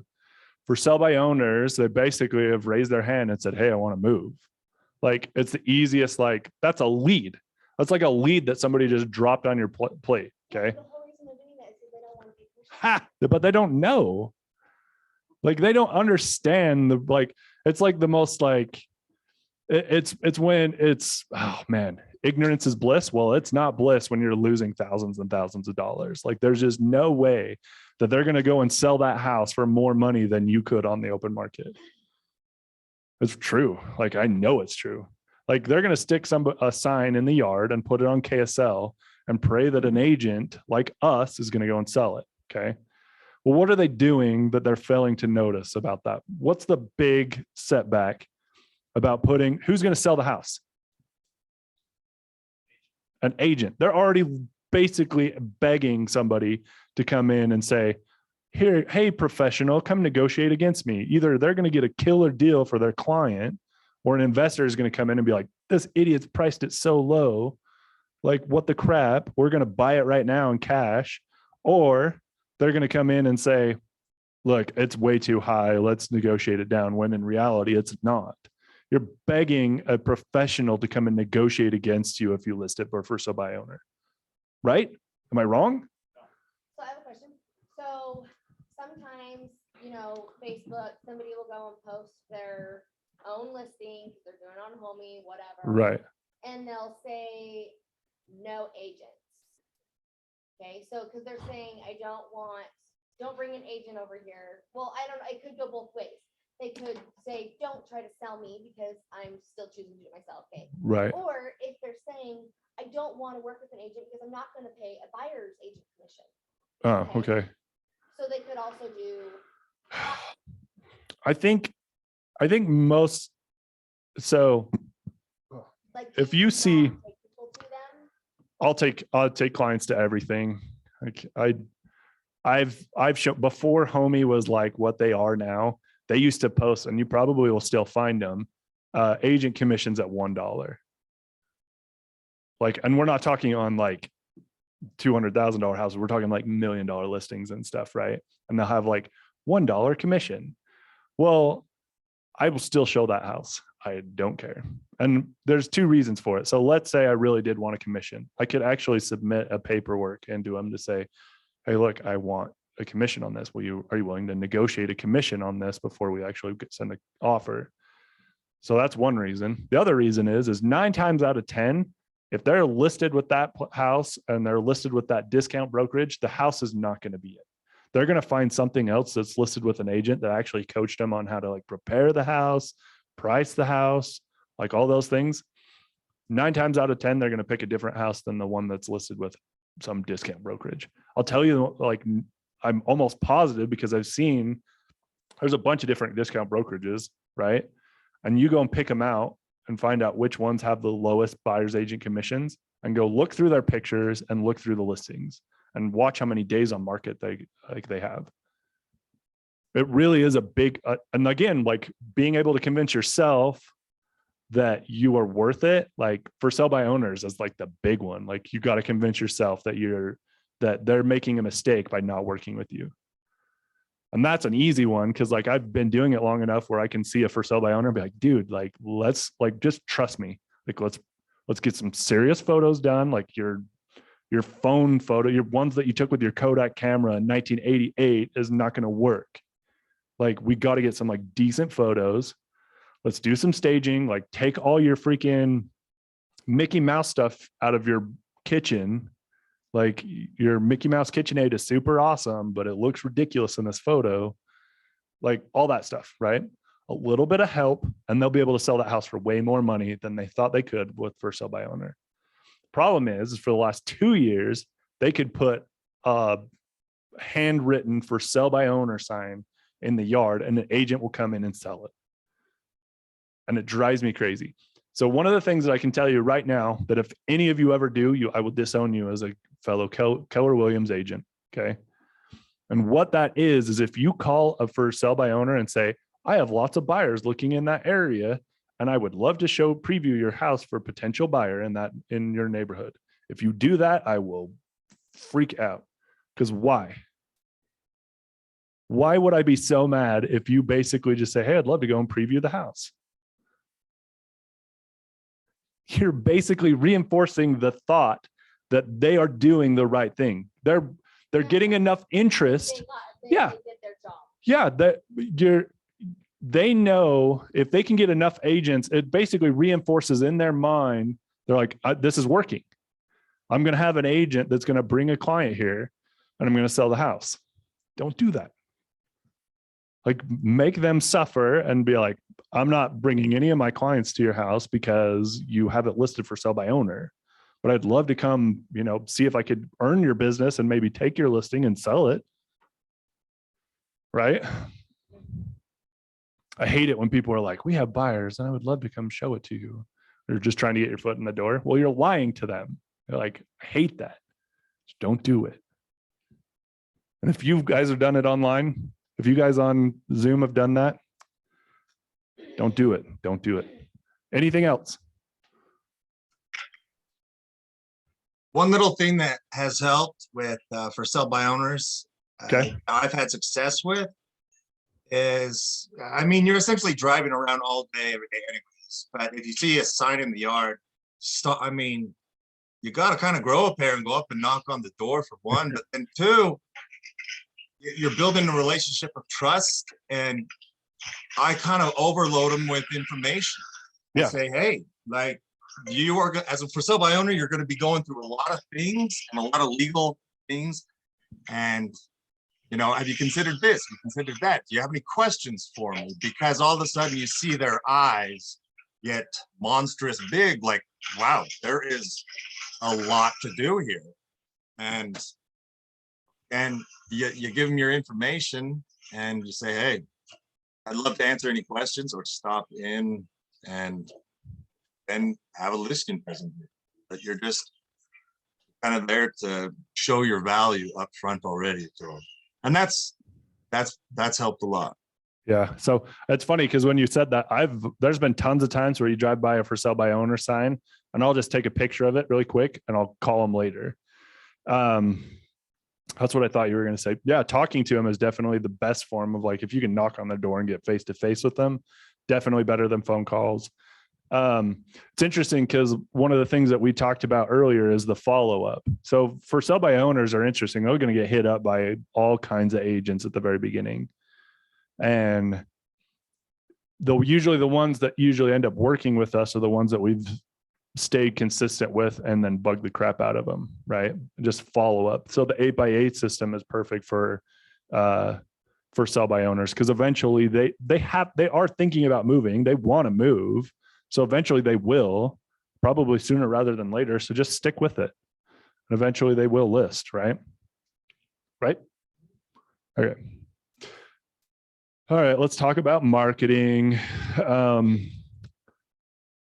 Is there a particular type of marketing, like yellow pages? Like, who does that? Nobody does yellow pages anymore. Why is that even on there? You've got magazines, which is interesting because, like, you can do magazines now, but I would recommend not doing it just to like an entire neighborhood. Like, you focus on your specific database. Like I do, one of the cheapest ways of marketing is a company called My Personal Marketing Company. So I highly recommend taking a look at that.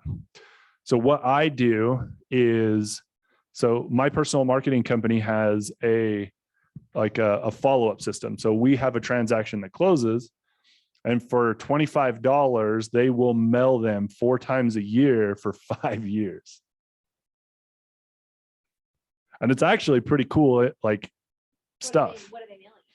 So I have them upstairs, but they're like posts. So they do 2 postcards and 2 minor magazines, like they're little teeny, like 4-page magazines.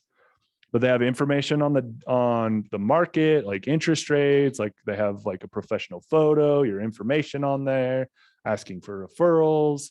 They do the same thing with the postcard. It's all legit. Like, it's stuff that an agent would send out, and put a lot more time into. But all I do is pay $25 and upload my photo and give them the address. And then they mail them 4 times a year for 5 years. Highly recommend that. My Personal Marketing Company.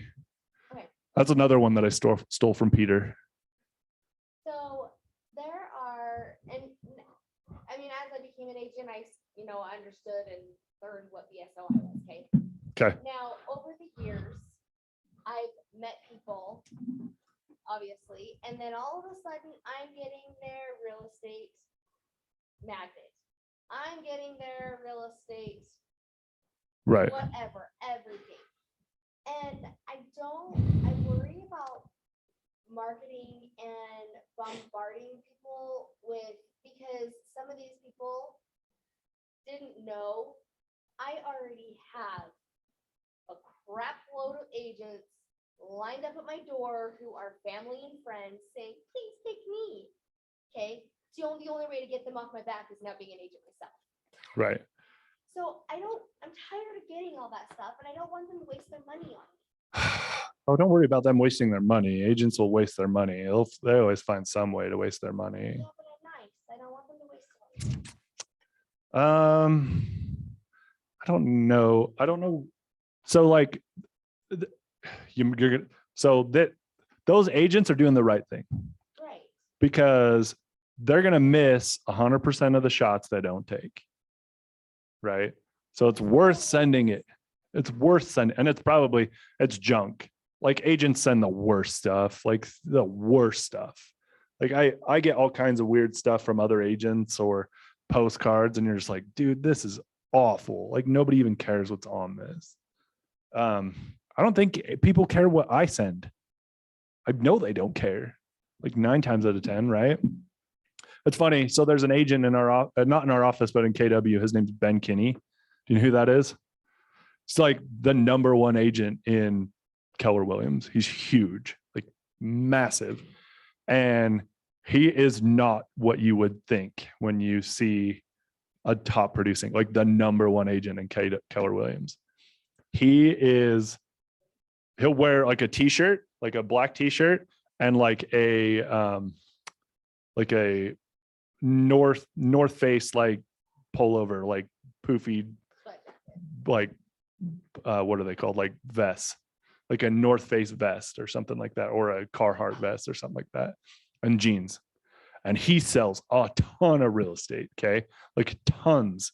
Like the guy probably will like, I think there was a couple of times where he sold like $200 million in like a quarter or something like that. Like like he's crazy, huge. Okay. But it's interesting because one of the things that every time like we go to family reunion or he teaches a class or something like that, I'm always interested to hear what he has to say because he says the craziest shit. He just always. And he's like, he had an argument with the marketing group of his team because he's got a massive like team, right? And the argument was, what matters more, the touch or the content of the touch? Okay. Like you have to have something that like grabs their attention because everybody's so focused on like making something perfect for marketing. So this is perfect for this is a perfect discussion for marketing. So everybody's like wants to make their marketing and their emails and their postcards and their flyers like absolutely perfect, has to have the right font, has to have the right color, right? So there was an argument between Ben Kinney and his marketing group. And he's like, they don't care. They don't care what's on that. It doesn't matter. I don't want you guys to worry about it. Just throw it together and send it. And they're like, it really matters. Like, I promise you, like, we won't get anybody to call us. He's like, okay, we're going to test this theory. We're going to do like, we're going to mail out our entire database and we're going to send them a letter. So like just a standard like envelope with a piece of paper that has that's a letterhead that has our contact information on it, a letterhead, and it's going to be completely blank. It's not going to have anything on it. It's not going to say anything. And we're going to mail it out to everybody in our database. And we're just going to see what happens. They had more phone calls from that than anything else they'd ever done because people got it and they're like, I got your letter. And I was so weirded out because it was blank. And I'm so wondering what it's supposed to say. And they sold so many houses, like literally like so many houses from that. Like he didn't even do anything. To be like, hey, you messed up, so you know. Oh man, I just was like, I was listening to that conversation and I was like, this is so dumb. Like we're doing real estate so wrong. Like nobody cares about anything that we say. Like nobody. I don't know. I was just, go ahead. No, finish the sentence.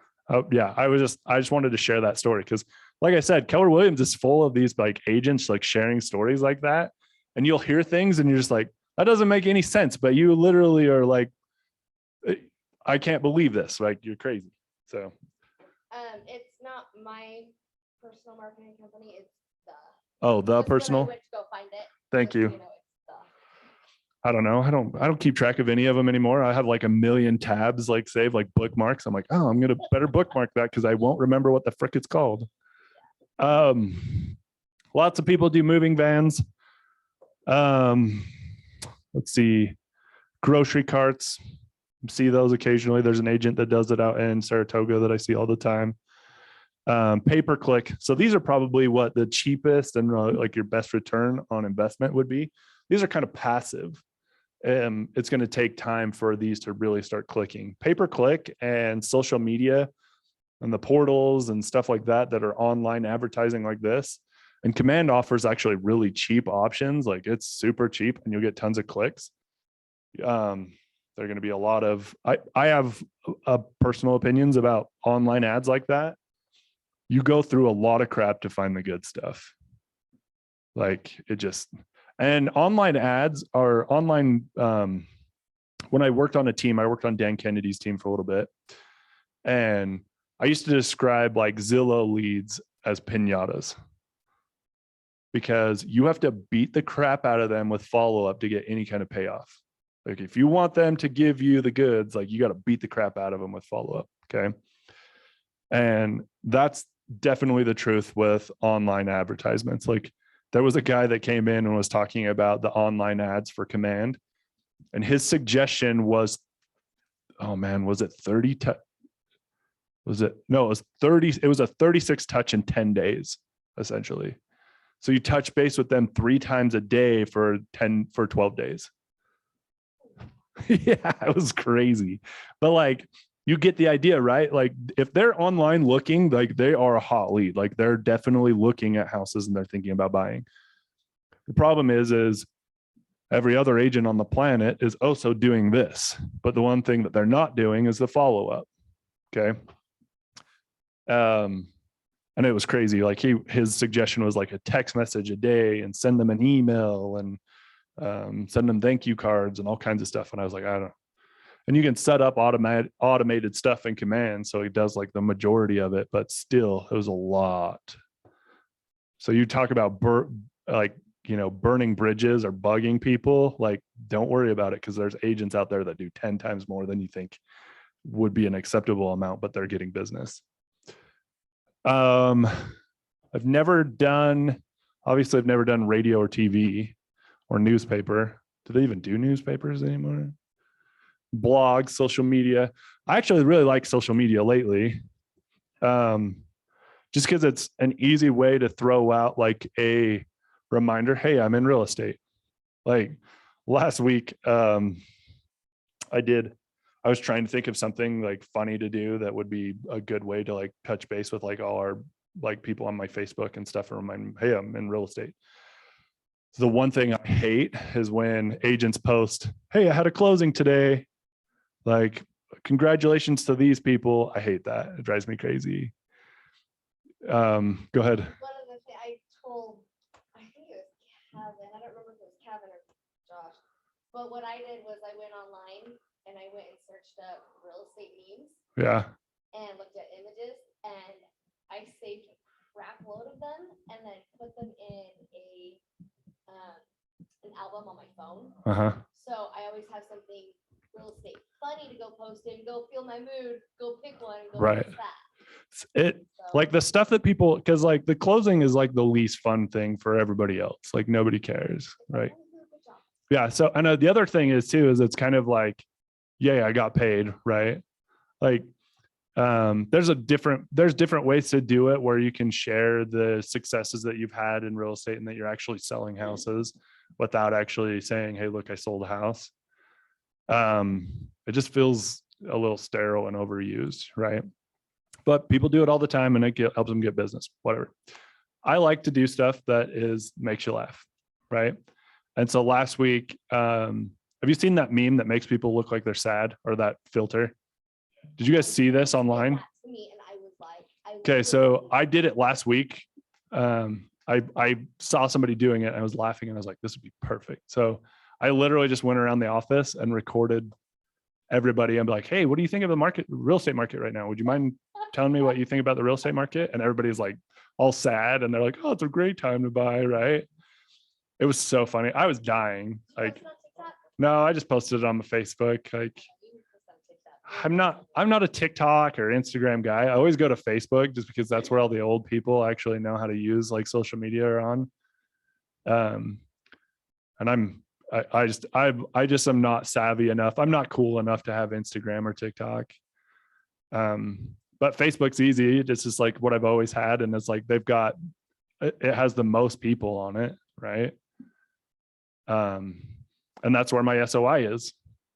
So anyways, so I went around and did that. And that probably had the most success that I think I've ever had on anything. It was huge. And they actually, a couple people like contacted me and they're like, we should do this in team meeting. Send this video to team meeting. And I'm like, if you want to, but there's some pretty like sad photos of agents on here. Like they look bad. And I don't know if they want me to share it with everyone. I just did it on the live. So it was like gone in 24 hours or whatever. Or the stories. But yeah, anyways, just find something fun to do. Like I used to do walkthroughs all the time where you'd like walk through a house and like make fun of a house online and be like, look at this crap. Like, can you believe this? Oh, or just do a walkthrough of an open house that you've had or something like that.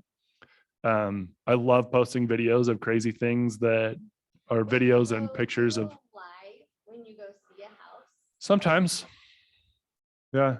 Could that agent ever come back to you and go, you are making fun of this house that I'm trying to sell? Well, maybe, but I know a lot of the times I wouldn't make. So the ones that I always make fun of, like, I'm not making fun of might be a loose term. I'm making fun of it for sure. But like when I found a house one time that you open up the door and there's like a small little seating area and then a sink and then a shower door, like teeny. Okay. This is in Provo. It's in Provo, of course. So like I'm walking into a bathroom clearly, right? So it's in the basement and it's the only thing that's finished. So they've got a door, there's like a little teeny seating area, it looks like something you'd see in a boat, like a small little bench. And then there's a sink and then there's a shower door and it's like fogged. So I open it up. I'm like, oh, look in here. And I'm like, there's no toilet in here. So I open it up and there's the shower. And then on the other side is another shower door. And on the other side of that shower door is the toilet. So you got to walk through the shower to get to the toilet. And I'm like, man, this is freaking definitely a house in Provo. So like, if you want to see crazy houses, go to any of the, no, I guarantee that was not a designer. I guarantee that was just some crazy person that was like, I'm going to do this and I don't care how I got to do it. So I'm going to make a bathroom down here, despite the fact that the shower drain is right here and the toilet drain's over here. We're just going to make this puppy work. So people do crazy stuff. If you want to see crazy houses, go to any city that starts with P. Pleasant Grove, Provo, and Payson have the craziest freaking houses. Okay. Guaranteed. Those are the crazy. If you want to find a crazy house, that's where they are. Okay. And then if you want to go to really crazy houses, you got to go to a different county. So you got to go to like freaking, I don't know, like Sanpete County or what's Nephi in? Juab, Sanpete. I sold a house in Orangeville. Do you know where that is? Most people haven't. They're like, where the frick is Orangeville? I thought you could only sell houses in Utah. I'm like, it is in Utah, actually. But yeah, so yeah, post stuff, like anything that is going to put you on the map as a real estate agent is probably a good thing to post. Okay. Anything else? Quarterly market updates. Those are easy. So I actually do the monthly stuff. So you get the MLS reports that come in every single month. It usually comes in between the 20th and the 30th of the month. Okay. You get an email that has like all the MLS statistics from the previous month. That's like a great thing to send out in an email or post. I just do that every single week or every single month. I just throw that in a quick MailChimp email and send it out to our database, and it does great. We get great activity and people seem to like it. We'll see how people like it when the numbers start going down or it doesn't show such favorable statistics, right? They're like, oh, days on market is like 30. That's crazy. So that shouldn't be until fall though. What else? Anything else? Postcards. I don't recommend like sending postcards just to like it gets way too expensive. So like when I was doing geographical farming in a couple different areas, and I was doing postcards specifically to an entire geographical area. You don't get the return. It's like so much more money and time than it's actually worth. You're better off to go and knock like a handful of doors in that neighborhood than to do like a whole bunch of postcards. It's just so expensive. I don't think like Red Sign doesn't even do direct mailing anymore. They're like I don't think they do a whole lot of direct mail. Anything else that we should talk about?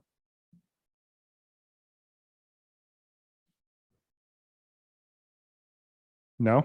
Okay, moving on. Farming, so geographic and demographic. Do you guys know what farming is, or am I just talking and like everybody's like, what the frick are you talking about? Do you know what farming is? Okay, so it's like, yeah, so you're targeting a specific geographic or demographic area to try to get business from a certificate or like a specific location or specific type of person. Okay. So there's a lady that I don't know if she still works here, but she had an inn or knew a lot of people that were from like Brazil, and she sold a lot of houses to people that were from Brazil. So that's a demographic. Most of the time when you talk about farming, it's a geographic location. So like, for instance, I knocked every door over here in the preserve, and then I knocked every door over in the exchange, and then I knocked every door in Legacy Farms, and then I knocked every door in Willow Springs, and then every door in Rockwell, and then every door in just everywhere, right? And I was planning on just like marketing to them pretty consistently. I just like decided I did not like doing that anymore and gave up on it. Like everybody else, everybody starts out with a geographical farm and they're like, we're going to do a farm. And then they give up on it before it's actually ripe, right? Because like, what is it about farming? It takes time for you to reap the rewards of the work that you put into it, right? So don't do what I do and give up on things. Events. Open house is an event. Okay. Is anybody doing the Keller Splash event? Yeah. I highly recommend that. It's like super cheap. It's a good time. How much is it for tickets? I think it was like $6, $5 or $6 a person. But like if you focus on like specific people that are in your database that have a high probability of selling, or I mean, if you invite 100 people, that's like what, $600. But I mean, if you invite, 10 to 15, I mean, that's not that bad at all. Yeah. So like just focus on a handful of people that have a high probability of selling. Because the big thing that, or have a high probability of like sending you a referral, just send, heck, if you just invite like your closest, like your top supporters, like that'd be worth it. 2 and under 3, 2. Yeah. I'm just going to invite a bunch of babies. Seminars, client appreciation events. I've done a couple movies. Obviously I've done a bunch of the Keller Williams events. Like they do the Keller Ween and they do Keller Splash. So there's usually 2 events that Keller Williams is sponsors and like helps put together. And I'm horrible at planning, and I'm not an event planner in any way. So I hate doing it. So I usually stick with the KW events because it's easy and cheap, and my clients don't care like if it's my personal event or not. Let's see. Networking. So networking is kind of so you know what a BNI group is? There's a lot of people in our office that do BNI groups, like Lane Thompson. He probably sells a couple $1 million worth of real estate just from being in that group.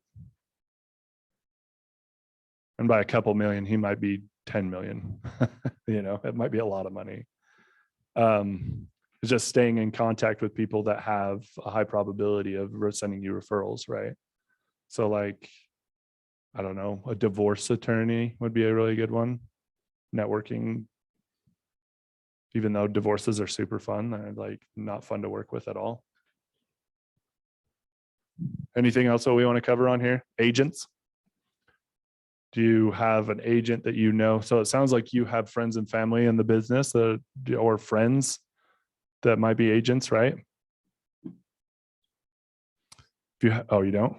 No, nobody has agents. You have agents. You're right. You were saying that you have agents that you know, but they're all in this location generally.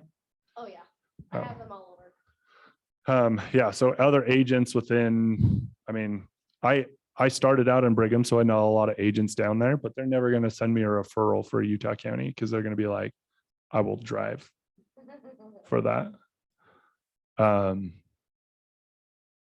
Yeah, so I don't get a whole lot of referrals from that location. And I would drive to Brigham to sell a house. So, but if you had somebody from out of state that you knew, that's a good place to look for referrals. Ahas, anything else that we want to cover? What time is it? 3 minutes. Okay. Is there anything else you guys want to cover or ask me any questions about real estate? I'm an open book. So. No. So, you said you stopped after 2 years, right? What was it that made you get back into it? Other jobs, probably. That's a big part of it. I've always liked real estate. Like I bought my first house when I was like 19, which actually blew up in my face. It was a bad buy. Actually, I went through a short sale, if you know what that is. Just the short seller? No, I bought the house and then had to sell it through a short sale. Because we bought it in 2008. So the market was it was coming down, but it was still good. And then like it just got worse and worse and worse. And we were upside down in it. And then like after I quit real estate, I lost a second income. Right. And then I lost my full-time job as well. And so I had no money at all. So I was like, well, we got to sell it. So it is what it is. Huh? I was working at Walmart, actually, a distribution center, not like the actual Walmart. But it was good money. I mean, at the time I thought it was. Now, if I like had to go back to it, I'd be like, I don't know how I survived on this. But yeah, it's so yeah, I was working a full-time job, and when I quit, I got into bad money situations, and those 3 years that I was gone was awful. And then I found myself up here in Pleasant Grove, and I was like, I'm gonna give it a try again. Like the market's different, like, and it's funny, I couldn't just like hop back in. I had to go through the whole real estate course again because I didn't put my license on hold or inactive. I just thought I was done. I would never get into real estate again. And then when I decided to, they're like, oh, you have to take the whole course and the test all over again. So people they're always like, oh, this test is so hard. I'm like, dude, I did it twice. Like, stop. It's okay. What else? Yeah, but I would say it just basically came down to like, I wanted to give it a shot again. And then aside from changing brokerages, and then you mentioned contacting your SOI the second time around, what else do you feel like you did differently? Dude, there are so many lessons that I've learned over the last like 7 years specifically, but over the last 10 years for sure. So like I would say the number one lesson that I have probably learned is, well, it's two things. So focus on SOI. I know it's a pain, and like I know that like, and your SOI is bigger than you think it is. Like how many people do you know on a first name basis? A lot. Like, and there's a way to quantify it. And Cameron Wilson, who's on Red Sign team, is the one that actually kind of like brought this up the first time I heard it. Was the grocery store test. Have you ever heard of the grocery store test? Have you guys all heard it? So the grocery store test is essentially like how you classify your SOI. So if you're in the grocery store and you saw somebody that's part of your A list or your like VIP clients or whatever you want to list them as, how would you handle them? Like you're walking through a grocery store and you see somebody that's in your SOI that's like a good friend, you'd be like, hey, what's up? You talk to them, maybe like hug them. Who knows? I don't know. But you'd have a bigger conversation with somebody that's higher up on your list in your SOI. But then you have like parts of your database where I have people that I don't even know in my database. And we probably have crossed paths at Walmart or Smith's or wherever. And I probably don't even know who the frick they are, right?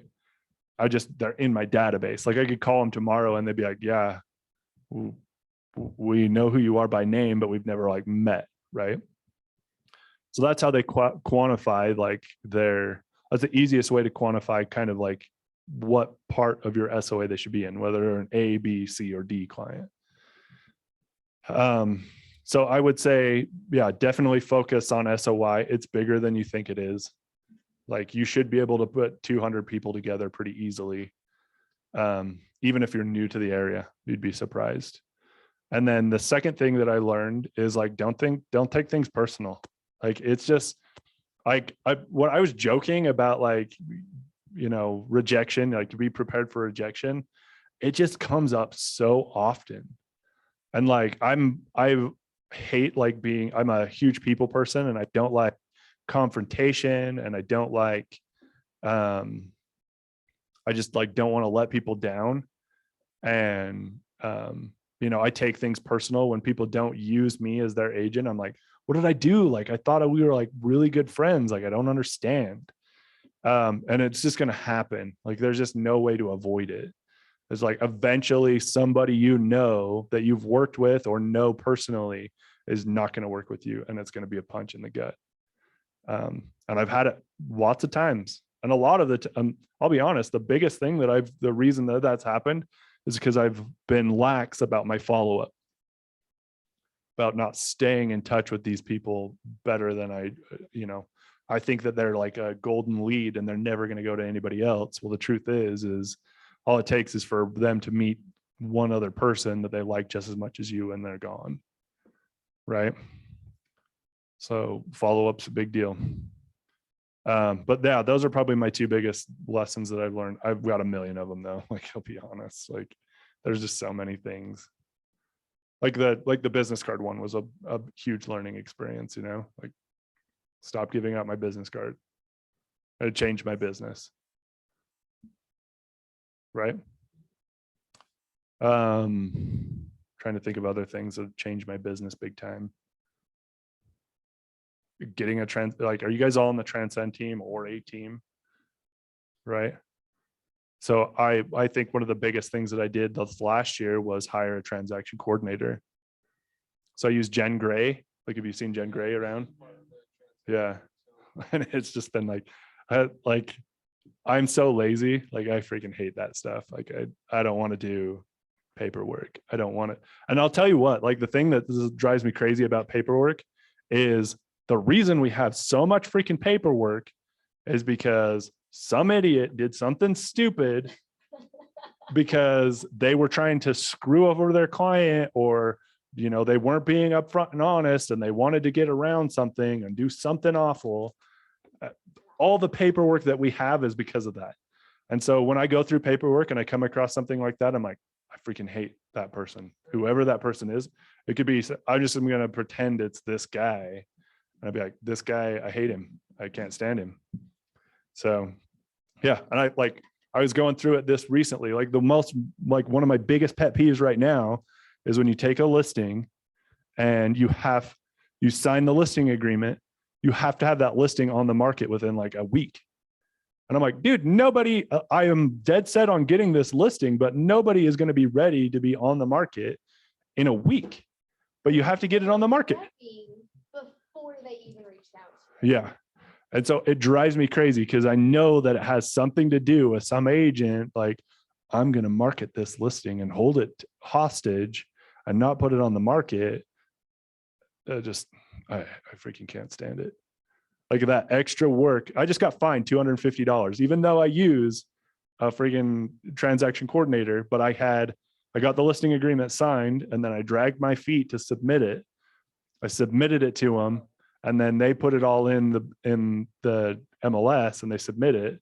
And then I got hit with a $250 fine because it didn't get on the market within the certain time frame. I'm like, stupid. That's dumb. No, here, I'm venting a little bit because you've gotten through everything. So I'm just sharing some of my stuff that I hate right now. Anything else? Anything else I can share? No? We're done? Okay. I guess, are they supposed to come down here? Do you guys take numbers and stuff like that? Do you give them numbers? Like, I made this many phone calls. Do you guys do that anymore? They don't track your numbers? Do they do that in the Transcend team? No, we actually have a new coach starting tomorrow. So I don't know exactly how much different it's going to be. Riley Condor. Who's going to be your coach? So like not Carl anymore. Yeah, Carl left. So, Carl left? yeah. What the frick, Carl? All right. I'm just accountable to Bart, so I do everything. Okay. So you guys, do you guys track your numbers? Please tell me you track your numbers. As far as like, Like I made this many phone calls this week. Okay. You do? Oh, yeah, like you would do the board. Yeah, you work backwards. Like, okay. So like you know how many deals you want to do this year, and then you break down your goals. Like you know how many, listing appointments and GPS. yeah. 911. Okay. Good. That's the other thing I think a lot of people struggle with is like they don't actually like know their numbers and like how many I am awful at it. Let's be honest here.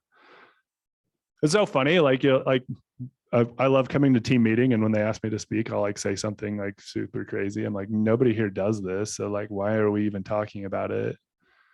Like everybody always talks about the GPS and like, oh, you need to have like goals and set goals. I'm like, dude, raise your hand if you freaking actually follow your GPS. Like nobody here should raise their hand except for a handful of people. It's like none of these agents freaking, they all talk the talk, but never walk the walk, right? I'm like, I'm bad. I'll admit it. Like we're all bad at times, but like whatever. All right. Okay. This is it. I'm done. Thank you. They're never gonna ask me to